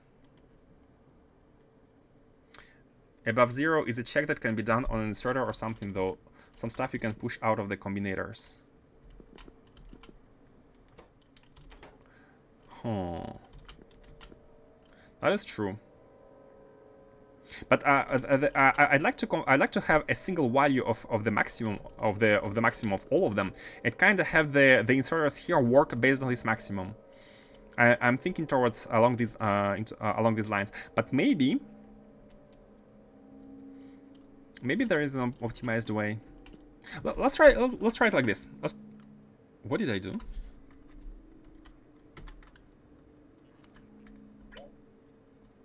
How did it become this? Control Y doesn't work. Oh, come on. How did it become this? What did I do? What did I press? If it's above or equal to this one, outputs a lambda, and then I have a sum. Let's try. And then basically sum in the opposite direction, sum both and output us A. This compares 2 of them and outputs us a variable which contains the maximum of these. I want to do shift. Numpad plus. Maximum of these. Now, same thing with the other set of 2. Zeta compared to theta, and output, in that case, we need to output theta. And if here zeta is above or equal to theta, we output zeta. We have compared these, and here we have zeta plus theta, which outputs B. So we have the maximum of these 2. Picardoids that rotate along with that, if that's what you were asking. For some reason, yeah, it became this one moved here, and it also became this one. Maybe it was the one I was pointing at or memorized. Not exactly sure, but let's see. Let's continue with this logic. So we have 4 of these to do. Here we compare epsilon to phi, and here we take epsilon. Epsilon plus phi, and here we have epsilon minus less than phi, and we output phi in that case. Epsilon phi, and there we add all of them into C. And here we have gamma and omega. Output, in that case, we output gamma because it's the highest one. And here, the opposite. Output omega. And here we add gamma and omega into D. And now we have A, B, C, D. And we need to do the same basically on each sets here, on each pair of sets. Let's put it like this for now, and let's move it here. This one basically calculates the maximum. There must be a more efficient way, but there is something to be said for iterative design. Create a simple setup for Arcos, encounter an issue, and create a fix for that issue. Repeat ad nauseum. Exactly. That's a good way to do it. Create something simple, create something basic, and you can always improve. And improving is actually easier than coming up with a solution from scratch, usually. So let's. I like what I'm doing right now because it kind of, yeah, it kind of makes it. I'm having a. I'm trying to exploit an idea, which is always good. Here we are comparing C to D, and here we are outputting D, and here if it's above or equal, we are outputting C, and here C and D get added to E. No, here is going to be F actually. The E is going to be the one below. That's fine. Like that. And here.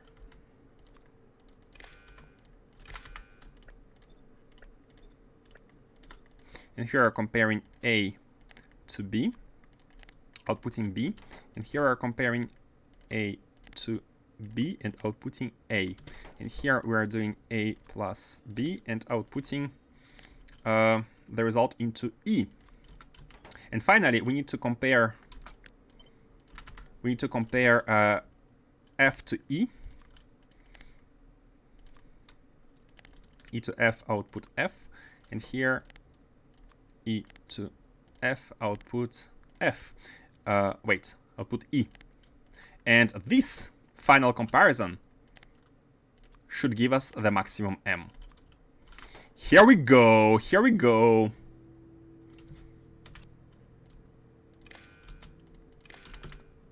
M is 10. M is equal to 10. Now it's a bit easy here because it's there are 4 times 10. But should this change, M will become different. Now let's get M into the system. Let's get M and whatever goes onto this green wire is basically a global variable. The decision to be made at some point whether or not iterative is better than or a full redesign based on new understanding. Technical debt balancer. Yeah, that's awesome insight. My mind is building tournament brackets right now.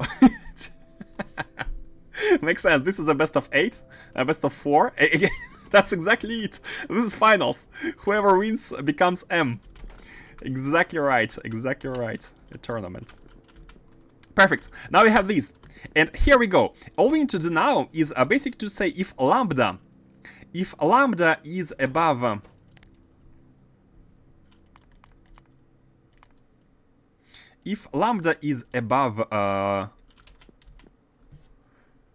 M, above or equal to M. Actually, it cannot be above. It's the max. M is the maximum. It can only be equal to M.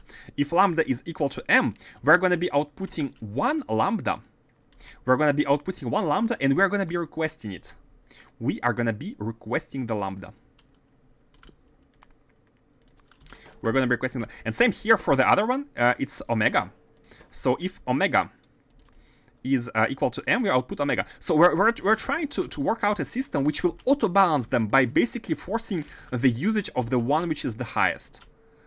one which is the... also, we need to make sure that it should only be okay if m is not the average, if m is above average. So everywhere here, yeah, we need to put a combinator and say if m is above average, only then do all of this. And you know how can we do it? We can do it like that. Put it in a... And let's also calculate a. Let's calculate the big average. What we need to do is, again, add all of them. Oh my god. To add all of them, we need the filters for... No, we only need four math combinators. And then we need, again, new brackets, but this time best of 4, followed by a best of 2, followed by a best of 1. So the best of 4 here is gonna be adding all of them together, and the final is gonna be dividing them by 2. This is gonna be adding them lambda plus xi,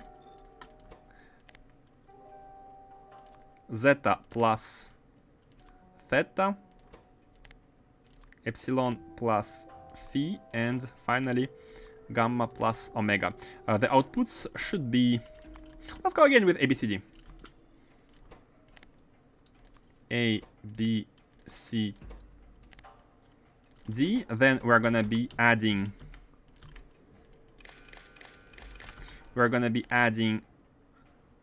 A plus B, and here C plus D. So we're making a big sum of all of these, outputting E, output F. And finally, we are gonna be... we need 2 combinators, actually. Oh, you know what? No, we can... Oh, wait a second. We can have the same value. We don't need to do this. We can just basically have A everywhere. These are all gonna output A, and that's our big sum. That's our big sum. All we need to do now is to divide A by... I don't want to say A because A is gonna be the final variable. It's gonna be the average. Yep, exactly. You make it at the same time. Man, I'm proud I realized it before, before I got helped. So here we divide B by 8. And this is gonna give us A. And here A is representing the average. And average is... Wait. What? B is 64. And 64 divided by 8 is giving us... Is it working? Why don't we see output? Input signals B64. Oh, okay, not divide by 8. Divide by number 8. And it gives us A equals to 8. So the average here is 8. Perfect. So let's put the average in the global network here in the report. And this one is gonna be filtering out M only if M is above average. If the maximum is above average, that means that there is an imbalance. This inserter basically says if there is a maximum which is above the average, there is an imbalance, and it's gonna be inputting itself. Input count of M.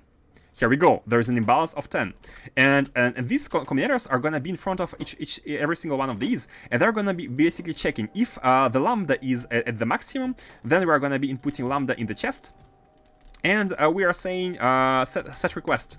We are saying set request of lambda here. We are gonna be saying set request.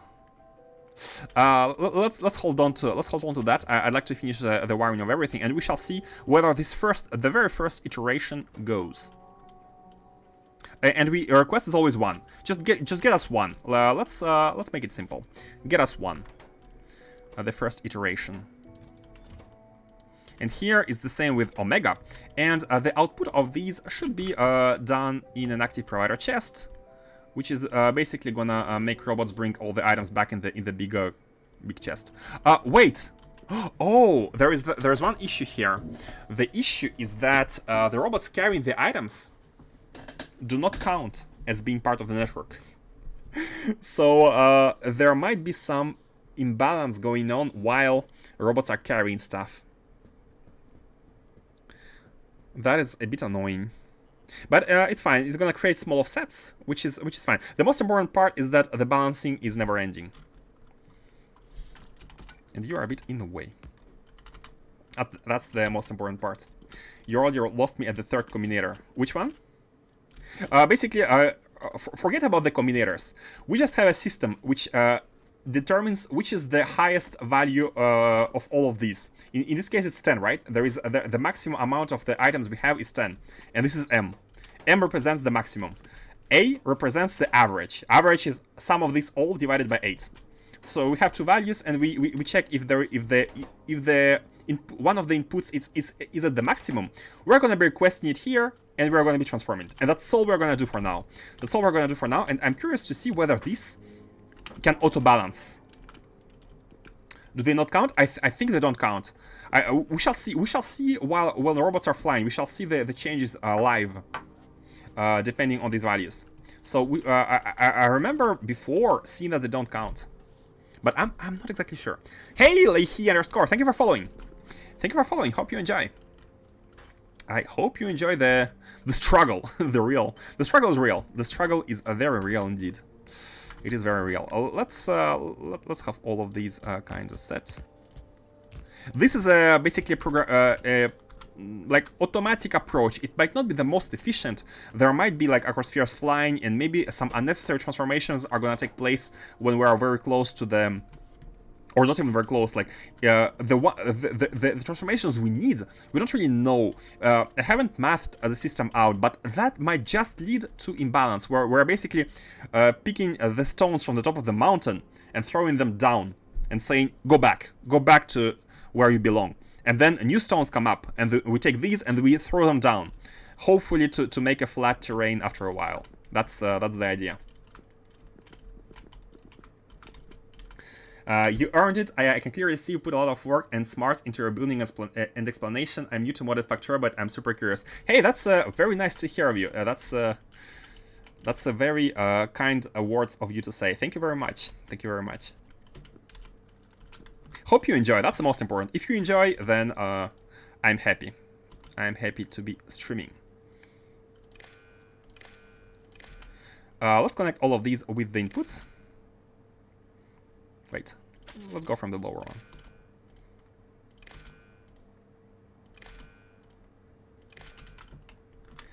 Anyone that can program in Factorio is super admirable. I'm gonna say anyone can program. Point. Dot.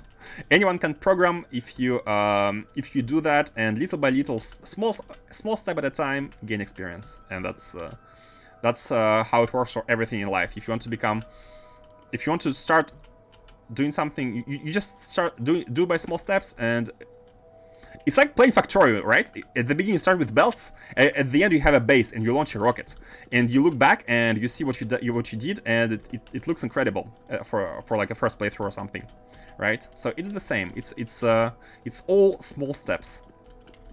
Just hoping that and you know what? It might all lead to nothing. It might all be for nothing. If it doesn't work. I'm just hoping it's gonna auto-balance, but we don't know. So, lambda and omega. We have lambda and omega. Here, this one is xi and gamma. Let's check it out. Which one is xi? Xi is this one. Man, I don't really remember. Oh, they're actually written here. Xi gamma, so we can, it's basically a weird 3. Xi.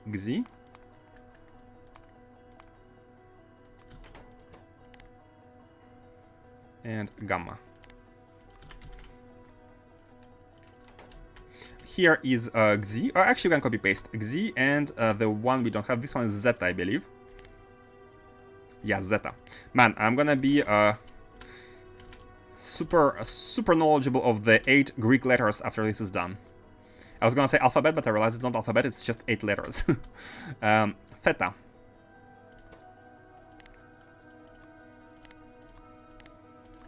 Theta. And here is epsilon and omega. Omega is here, and do we have epsilon? We don't. Epsilon to epsilon. And then here is phi and gamma. We don't have phi yet. Phi and gamma. Into... these are... oh yeah, sorry. Phi and phi. and gamma, like this. And here is the zeta and a phi, and here is theta and a gamma. And here we go with the first setup. So now this setup is not gonna work, I'm gonna say it right away, because we are not using the big ones. We're not using the balancers of 4 into 4. But I don't really know how to do that just yet. Maybe we need to check whether we have all 4 of these, which are basically top. We need to disable all these and kind of do these. Not sure how to use these yet. But let's see how it goes. Let's enable these and see where it takes us. Do I need to save? I'm gonna save just in case. Not sure if I need to save because there must be a way back from any kind of imbalance. But we never know. I learned a lot of Python, Java, C++, and a little HTML after all of my experience with coding and game development. I learned that it wasn't for me. I do really respect people that have the talent and determination. I have always believed it was all about hard work. Like, the more you spend time on something, the better you become. Is as simple as this. Some people might reach the same level faster or slower than others, but I'm a strong believer that it's not out of reach of anyone with enough efforts. But you need to have the right mindset. You need to not just like remember by heart or something. You need to have a right mindset of like be in a goal-oriented mindset, like solving problem mindset. I can probably say I know how to program, but I'm totally lost in Factorio programming. I'm so glad I have a BP for RS Latch. True for everything. And a bot. Except what? Good timing. Good timing. Okay. Let's see how it goes. So, are we ready? We're gonna set these to set requests. And it doesn't work. Now why doesn't it work? Hold on. We are outputting 1 lambda. Wait, I thought that green wire into a chest would be a set request for the item. Does it not work? Hold on. What's going on here? Oh, there is no outputs. Oh, there's no outputs. There's no outputs. Wait, do we have M? We have M. Oh, of course, we're not reading the... Oh, we need to filter everything out. Or we don't pass M to the global one. We might not be wanting to pass M to the global one. That could be a thing. We might not want to pass M to the global one. Okay, let's disable the... because if not, we will need to be... okay, let's pass M inside... Wait. I have just disabled... Oh, M is now at 0. Okay, never mind that. M is now at 0, that's why. So let's pass M directly there with the red wire. And here A is... Because A is connected to this one at the same time. So this way it's not gonna... It's not gonna be connected with M. M is only gonna be present after... Oh, wait. No, that won't work. That won't work because...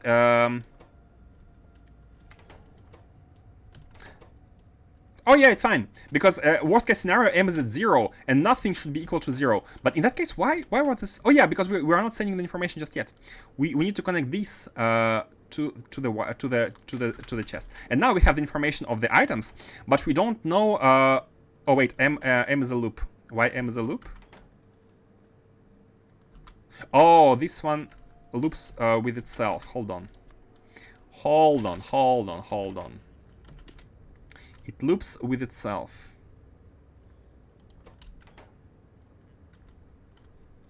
Okay, I see why.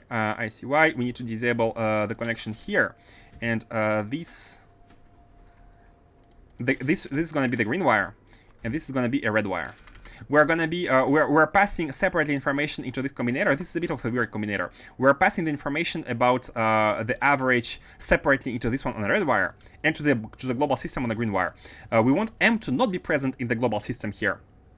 And let's pass it with the red wire from here as well. So here is only after having calculated M, which is now 9, because look at this, they are not in the system anymore. And proof it's working. 9, there's only one 9. There are two 9s, and m is equal to 9. And these now must, yeah, and look at this, they all have a, they all have m, and they have the values. I realized I've forgotten to put the the hands, but that's fine. So let's take them out of here. Let's take them out of here again and put them back. Okay, here we go. Here we go. And now we need to put a hand.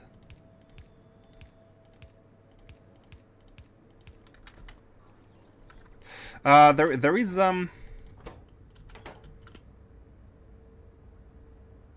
oh, okay, this doesn't work on its own, because whenever we put lambda, we also need omega. Whenever we put lambda, we also need omega. So this doesn't work, and that's iterative process. That is iterative process. Clippy, I see you're talking about earning your victories. Throw the lever, Kronk.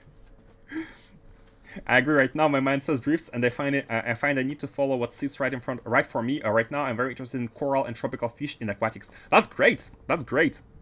Follow your passion is cliche, but if you do what you like, I think it's best overall. It's best overall. Please make explanation. So, Arcospheres. That's an explanation. Basically, what we have a different number of the spheres. We have a different number of the spheres, and we want to basically get rid of the ones of which we have the most of. And we are trying to basically set up a processing plant which is automatically taking the highest number of these and puts them into their machine. Now, the mistake I've just made is we only put the biggest ones we have, but we don't put any complementary ones. And the idea is that whenever we have any of these, we kind of need to determine the complementary one and request both of them. If not, nothing is going to be working here, right? So this is where we're at. Can we get a brief explanation of this circuit for people that haven't been here for that long, trying to wrap my mind around what's being done? Okay, sure, of course. So let's start from the beginning. We have 8 different spheres. They're all different, and here this display says what number of each of the spheres we have. So this is lambda, we have 6 of them. This one, we have 6 of them. All of these items, all these values come from the network. Read logistics network contents. So these are the ones which are in the network. Now, you know what? Let me disable these wires. The idea I went with in order to balance them, we have a ton of different recipes. We have 8 different recipes for the transformation of these spheres, right? We have these recipes. We actually have 10, but these 2 I'm not really concerned with them for now. So we have 8 recipes which transform 2 of the spheres into 2 other spheres.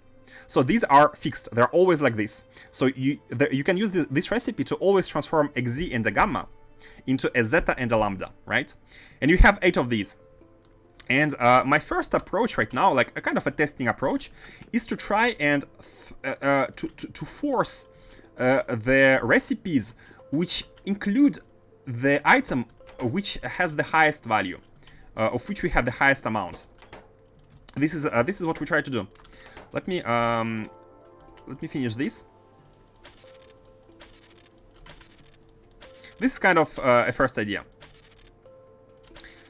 I'm not sure if it's gonna properly balance, because the problem is there are many different recipes which can be done.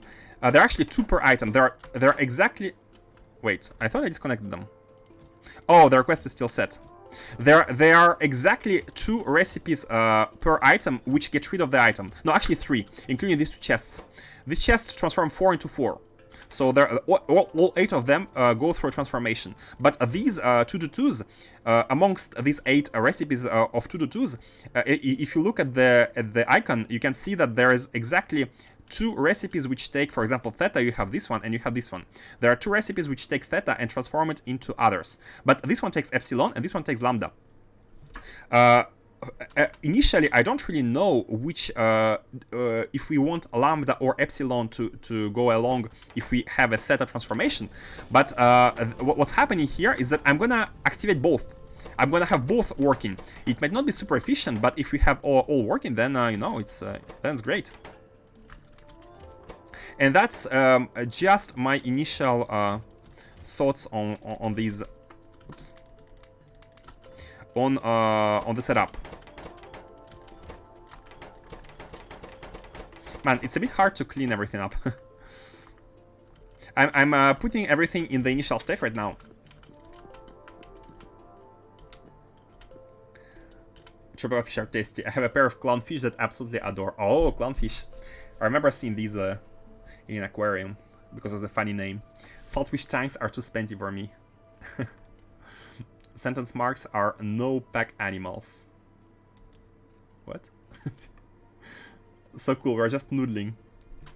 Catfish. There's a fish conversation which I'm not really following.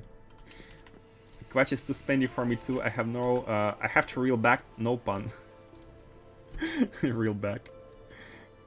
Leave those budget lines in. I only really keep tropical minnows and dwarf shrimp.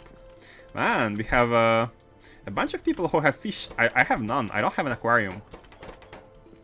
I'm not really sure if a fish is a pet. Like you can't really interact with it like you can with a cat or a dog, right? So it's not. It wouldn't be on my mind when thinking about getting like a pet, right? Such sweet fish. Mod portal description of Arcospheres. It's complicated. Yeah, it is. It is complicated. Let's try to proceed with the logic. So the idea here is that once we have one of these, we want the second one as well. And to do so, there is a way to do so. We need to basically add. Yeah, there is a way to do so, but we don't have space. We are lacking space. Let me remove this for now. So the idea here is to put a combinator, some combinator. For example, once we have lambda 1, we also need to have the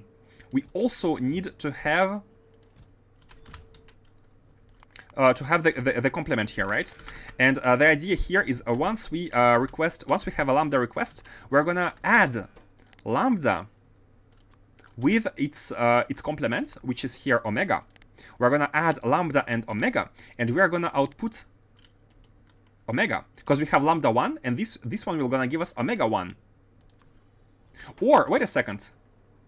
Wait. Let's not do it just yet. Maybe we can do it in a simpler way with one combinator. Let me check. What if we do this plus this, a sum of these, but we won't know which one do we need. No, I think we need to get the complement. So from here we get this plus this as a complement, and from this one we're going to be having the other one. So the idea is that right now we need lambda, right? We need lambda. Yeah, lambda is 10. We need lambda here. So this request is going to be outputting omega as it should. And now we're going to be connecting this with the red wire to the output. And at the output here, or maybe a red wire is not exactly. I think the best is to actually have is to have a red wire in the middle here, and then we can have the green wire at the end. So now this green wire should contain both lambda and omega at 1. Wait, yeah.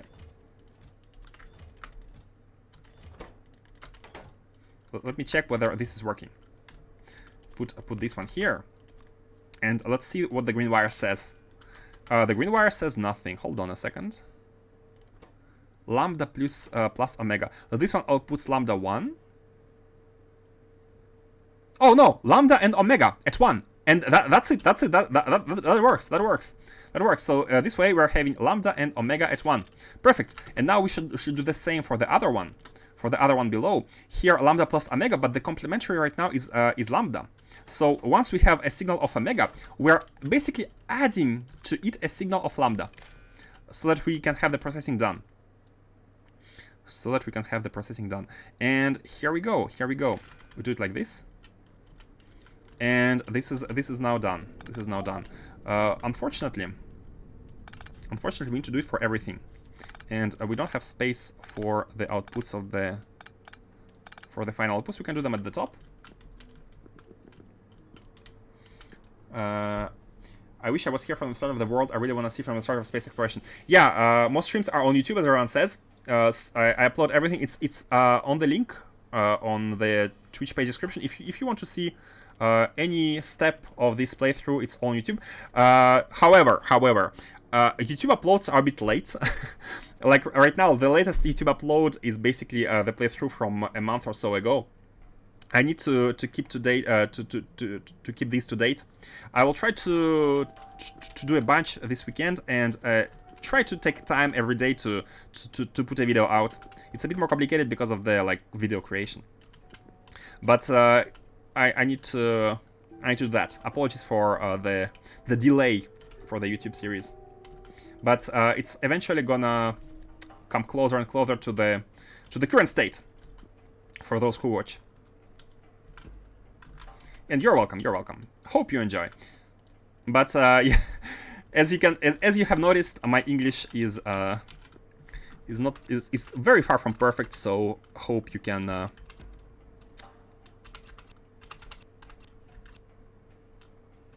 go through with that. Okay. So let's update the other ones here. Copy description. Yeah, we can add the command for YouTube. It's definitely something that can be added. Let's yeah, unfortunately we can't really do a big copy paste here. Oh, we can do a copy paste here. We can do a copy paste of these, and then basically reconnect the wires and have the setup. Now I need to be really diligent here. Here is where diligence is super important, in order to not make mistakes, because making mistakes, like all of these are basically copy-pasted. The logic, the amount of logic here is quite low, but the amount of combinators is high. Problem is we have 8 different things, but that's fine. Oh, and we also need to connect them with a wire. Like we don't need to do this one. Oh yeah, okay, that's fine. Like this.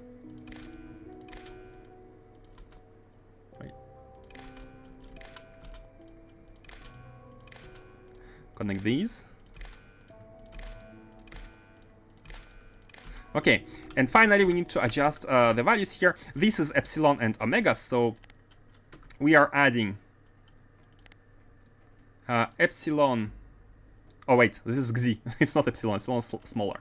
Epsilon plus xi, and we are completing it with Wait, it's not omega, it's gamma. Why is it omega here? It should be gamma. Oh my god, mistakes are here already. This should be gamma. Let me check quickly that this matches. This is epsilon and which is this? Zeta. Epsilon, oh my god. Xi and zeta. I'll never remember the names. Xi and zeta. Lambda and theta. Epsilon and omega. Phi and gamma. What are you? Zeta and phi. Theta and... Oh, again, a mistake. This is epsilon. This should be epsilon. Where do we have an epsilon? Here. Okay, so now there should be no mistakes, right? Lambda, omega. These. I'm gonna just compare the... Yeah. To be honest, this kind of streamers really inspire me. I hope to someday stream content like this in my own interest and find like-minded friends and streamers. That's like I'm really happy for you guys being here because we actually share the same passion, and that's really cool, because people who watch streams are usually want to have this content because they like this game or this or they have had the same experience. But definitely there is like a passion involved.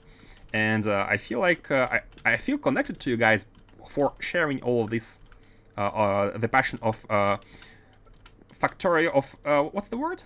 Masochism? Yeah, the masochism of beating yourself with abstract problems which you don't need in your life, but you still want to have.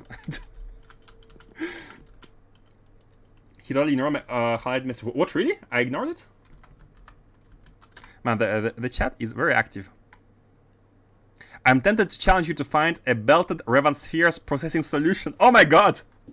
I mean, the problem is the problem with the belts is the items on the belts are not going to be able to be reused, and the idea with the spheres here is that like you want to reprocess them as fast as possible, and having them on the belts will slow down everything and will increase the amount you need initially to have everything going. So yeah. Masochism. Ah, masochism. Oh, thank you. Thank you for the English tip. Masochism. Yeah, I'm this was a French variation.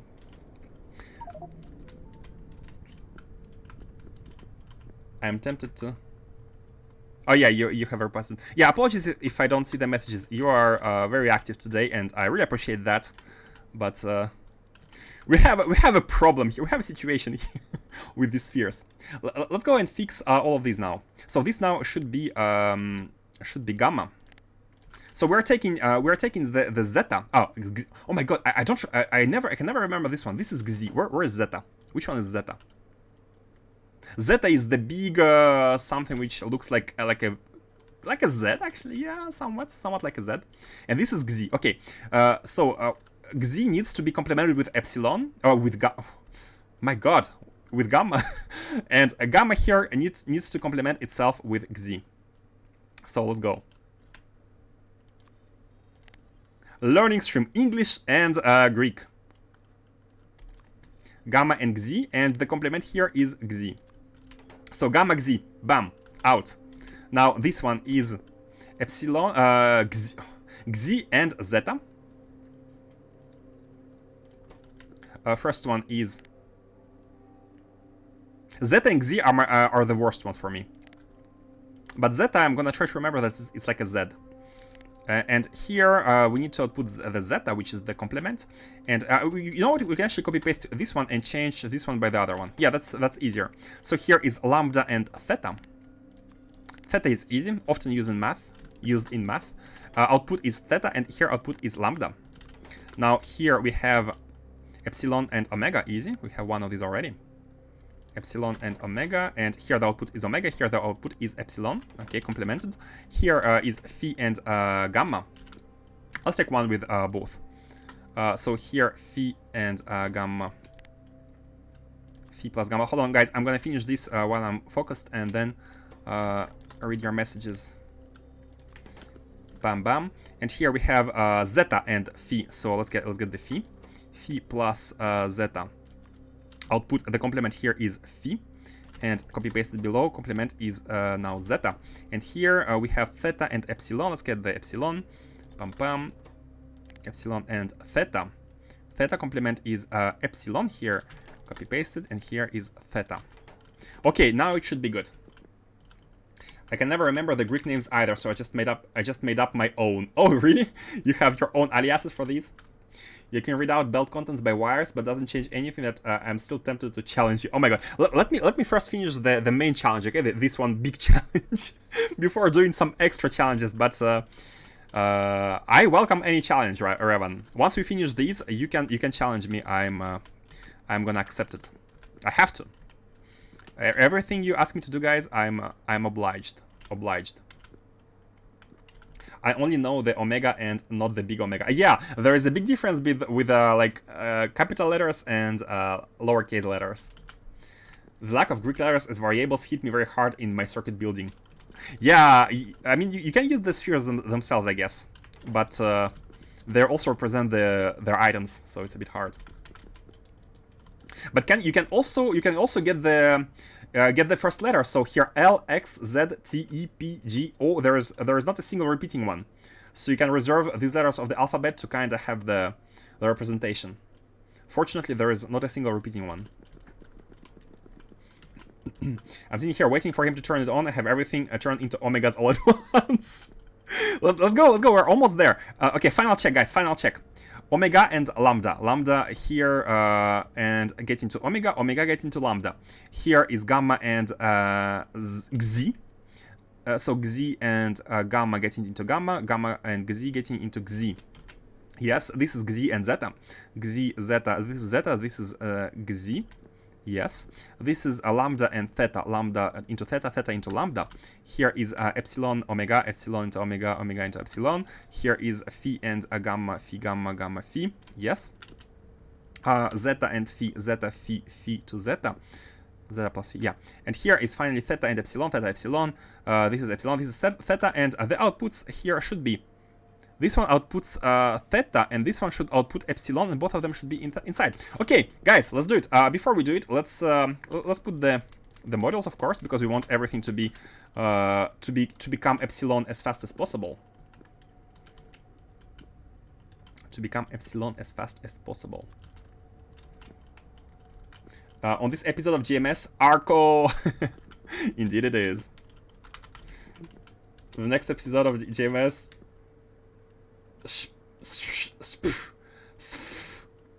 On the next episode, Iris. What? Where does this come from? Where does this come from? Let's get the thing. And are you ready, guys? Are you ready to turn it on? Because I am ready. I am definitely ready. And let's see how this blink. And yeah, Faustus, pay attention. If once a robot catches the item and before it puts it, it might go down and then go up. Pay attention. And I feel like I remember that this is happening. Oh, by the way, let me also put the active provider here.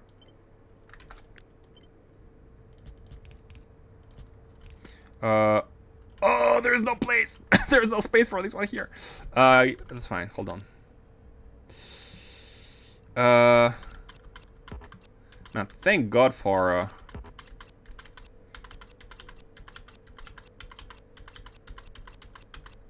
Okay, we need to move two tiles. Oh my God.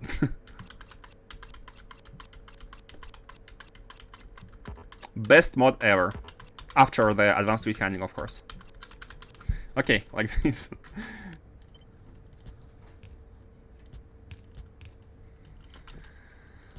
Okay, and let's go.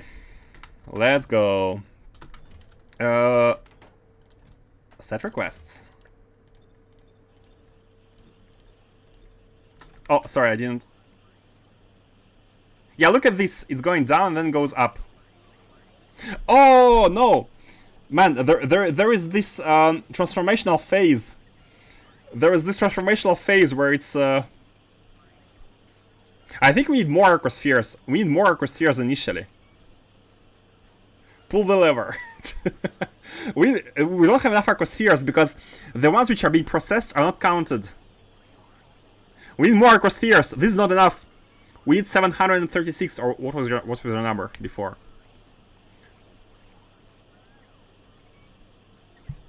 What was the one that allows me to move stuff? Picker dollies. It's called picker dollies. J55 stream tile still spheres. Yeah. Dragon Ball Z meme about how they stretch out content across so many episodes. Yeah.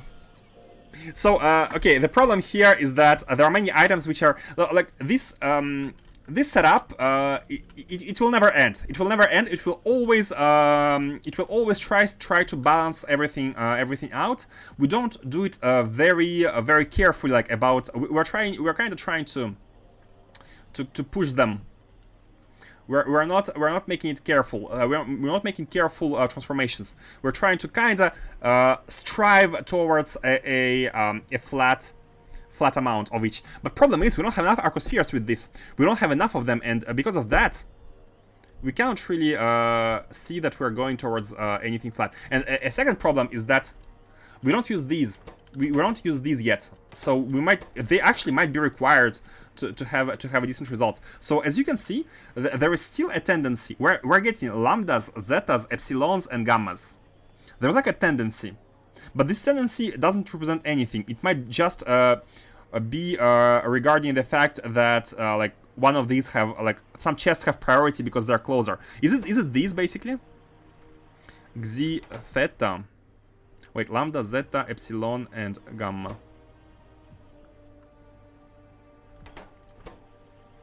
Theta phi. Yeah, I'm not sure why we are getting towards these, but. What do the spheres even produce? On themselves, they produce nothing, but they are basically parts of other recipes. They are parts of other recipes, such as I think we didn't unlock it yet. This one, such as this one. They are used as parts of other recipes to make items. Basically, you use them, and you get some other spheres, and then you need to kind of inject them into your balancing system to filter down. Man, we have only zetas here. So what's going on? And epsilons. Who is winning? Who is winning? Zetas and epsilons. Oh, they kind of stopped working. Yeah, this is actually kind of going to. Oh, look at this. 10, 10, 10, 10. And of course, they cannot be produced anymore. We can't be produced anymore because they are. They don't have the complements. The complements have been exhausted. Deadlock 1 reached. Deadlocks, exactly, deadlocks. We have deadlocks here. With this system, with automated system, we have deadlocks.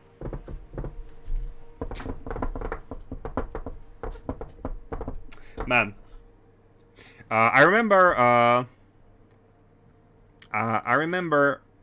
having these at the beginning. Like I remember thinking about different formulas we will need to come up with the spreadsheet, and then we were kind of okay. Let's try to do the automation for things to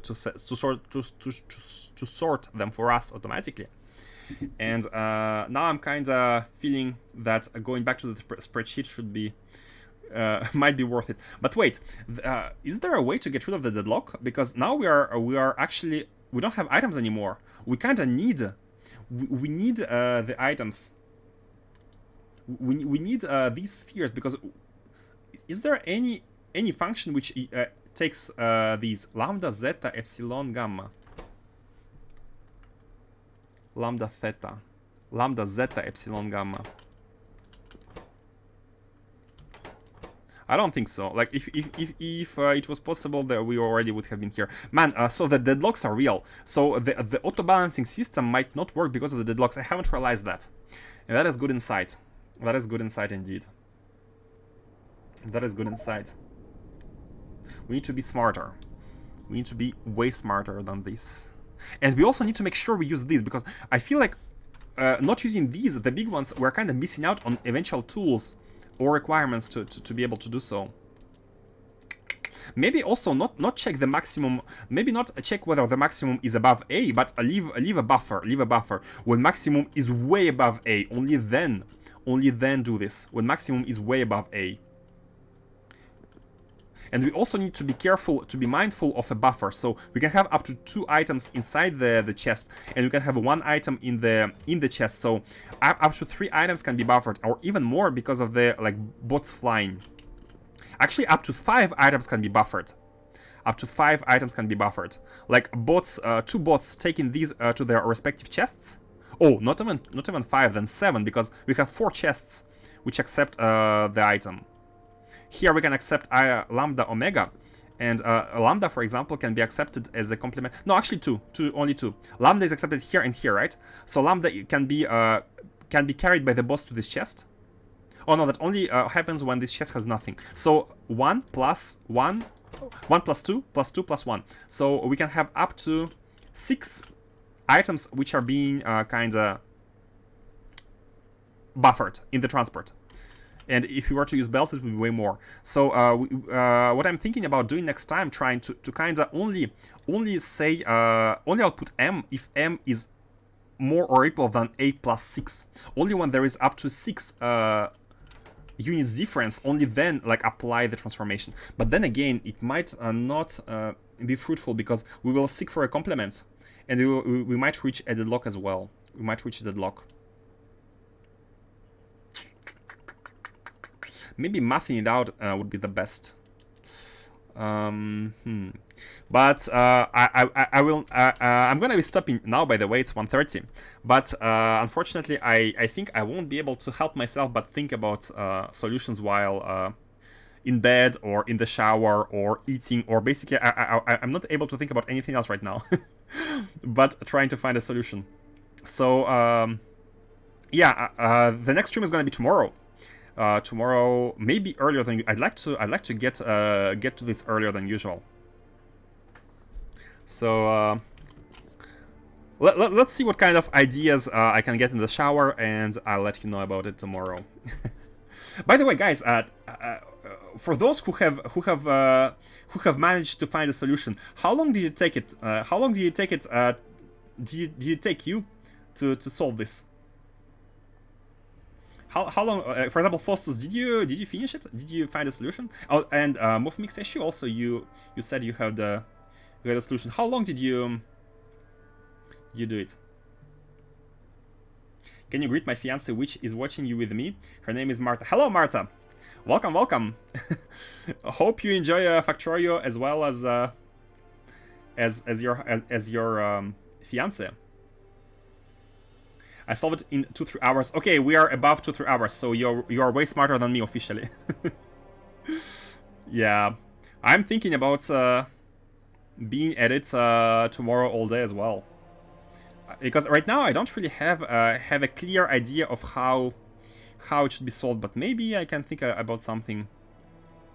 I'll try to come up with some ideas in between the streams, like not actively working on it, but just thinking about it.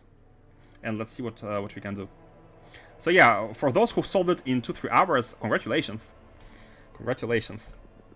What is the current problem statement? Well, the current problem statement is that there are end states, like auto balancing here has some end states which are deadlocks.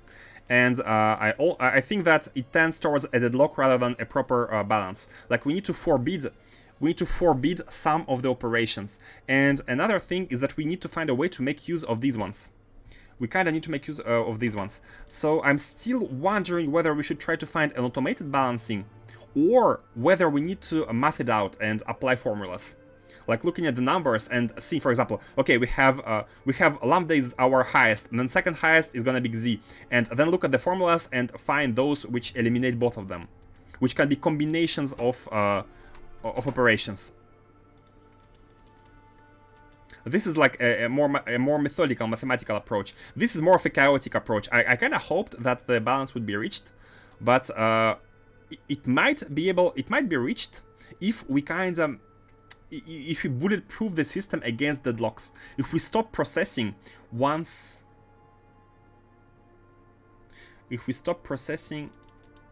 Yeah, M definitely needs to be at least 6 points above average in this system. So this way, like when the number gets too high, we don't get a way higher.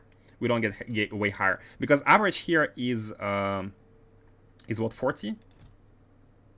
No, it's not 40. We have the buffers here. Oh, we can just look at A. A right now is at A is 5.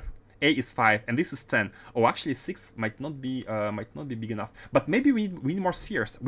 Let's have a look. By the way, let's have a look at, before I go, at the Big Bertha Uber.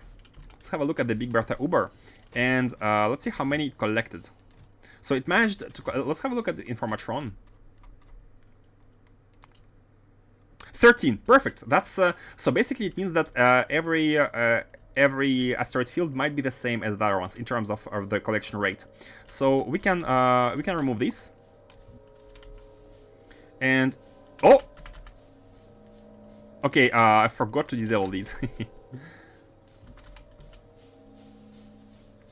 Perfect. Disable these, and let's send it back. So we can send it next time to another asteroid field.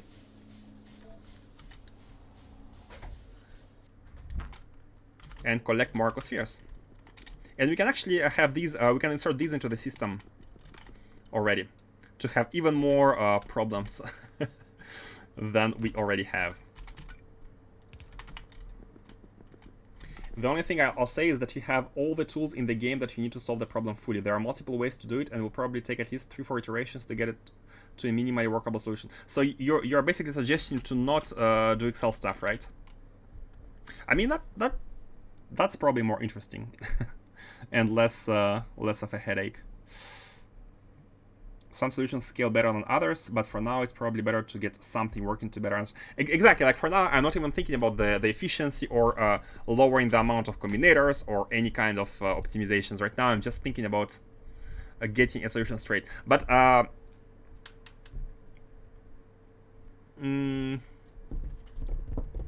this is the very number one, very first brute force solution there is. I didn't even realize that a deadlock was possible. I didn't think it through, but now I'm seeing that it is possible. So yeah, I'm gonna try to to have some ideas, and we shall try it tomorrow. And of course, I'm not gonna look at anything at all. I might not even like be. I will not even like do some Excel stuff on my own. I'm just gonna think, and that's it. And we're gonna try stuff in game together. I'm here for the scientific approach. Perfect, cool.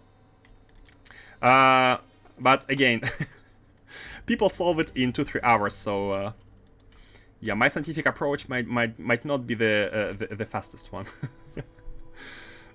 But it's cool. Like today, the big takeaway is that the deadlocks are possible, which is definitely something good. I need to find a way to include these. I have multiple sheets for all things Arcospheres. Oh, you can certainly do Excel stuff. I'm just saying all of the tools are in-game. I definitely use Excel for many things in-game, just not Arcospheres. Wait. You say I definitely use Excel for many things, but just not Arcospheres, and then you say I have multiple sheets for all things Arcospheres.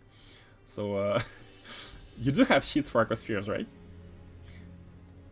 Solve is a relative thing. Not all solutions are 100% efficient.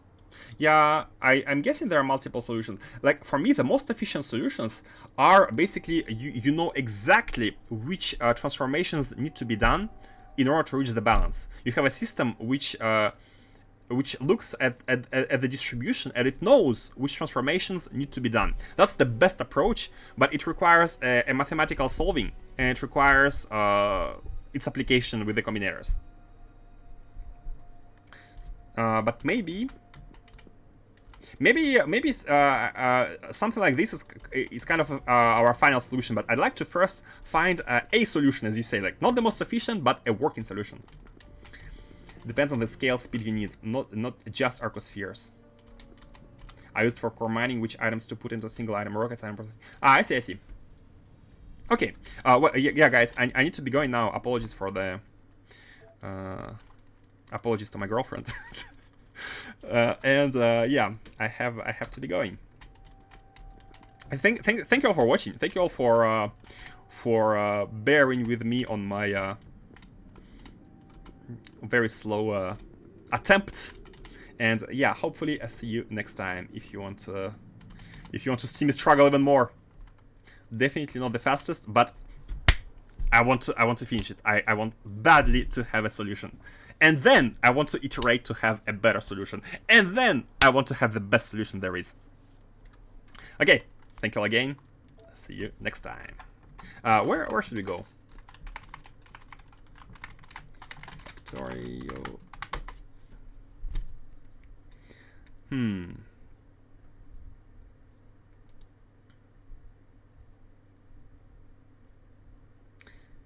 You're welcome. Thank you for being here. Space exploration orbital setup.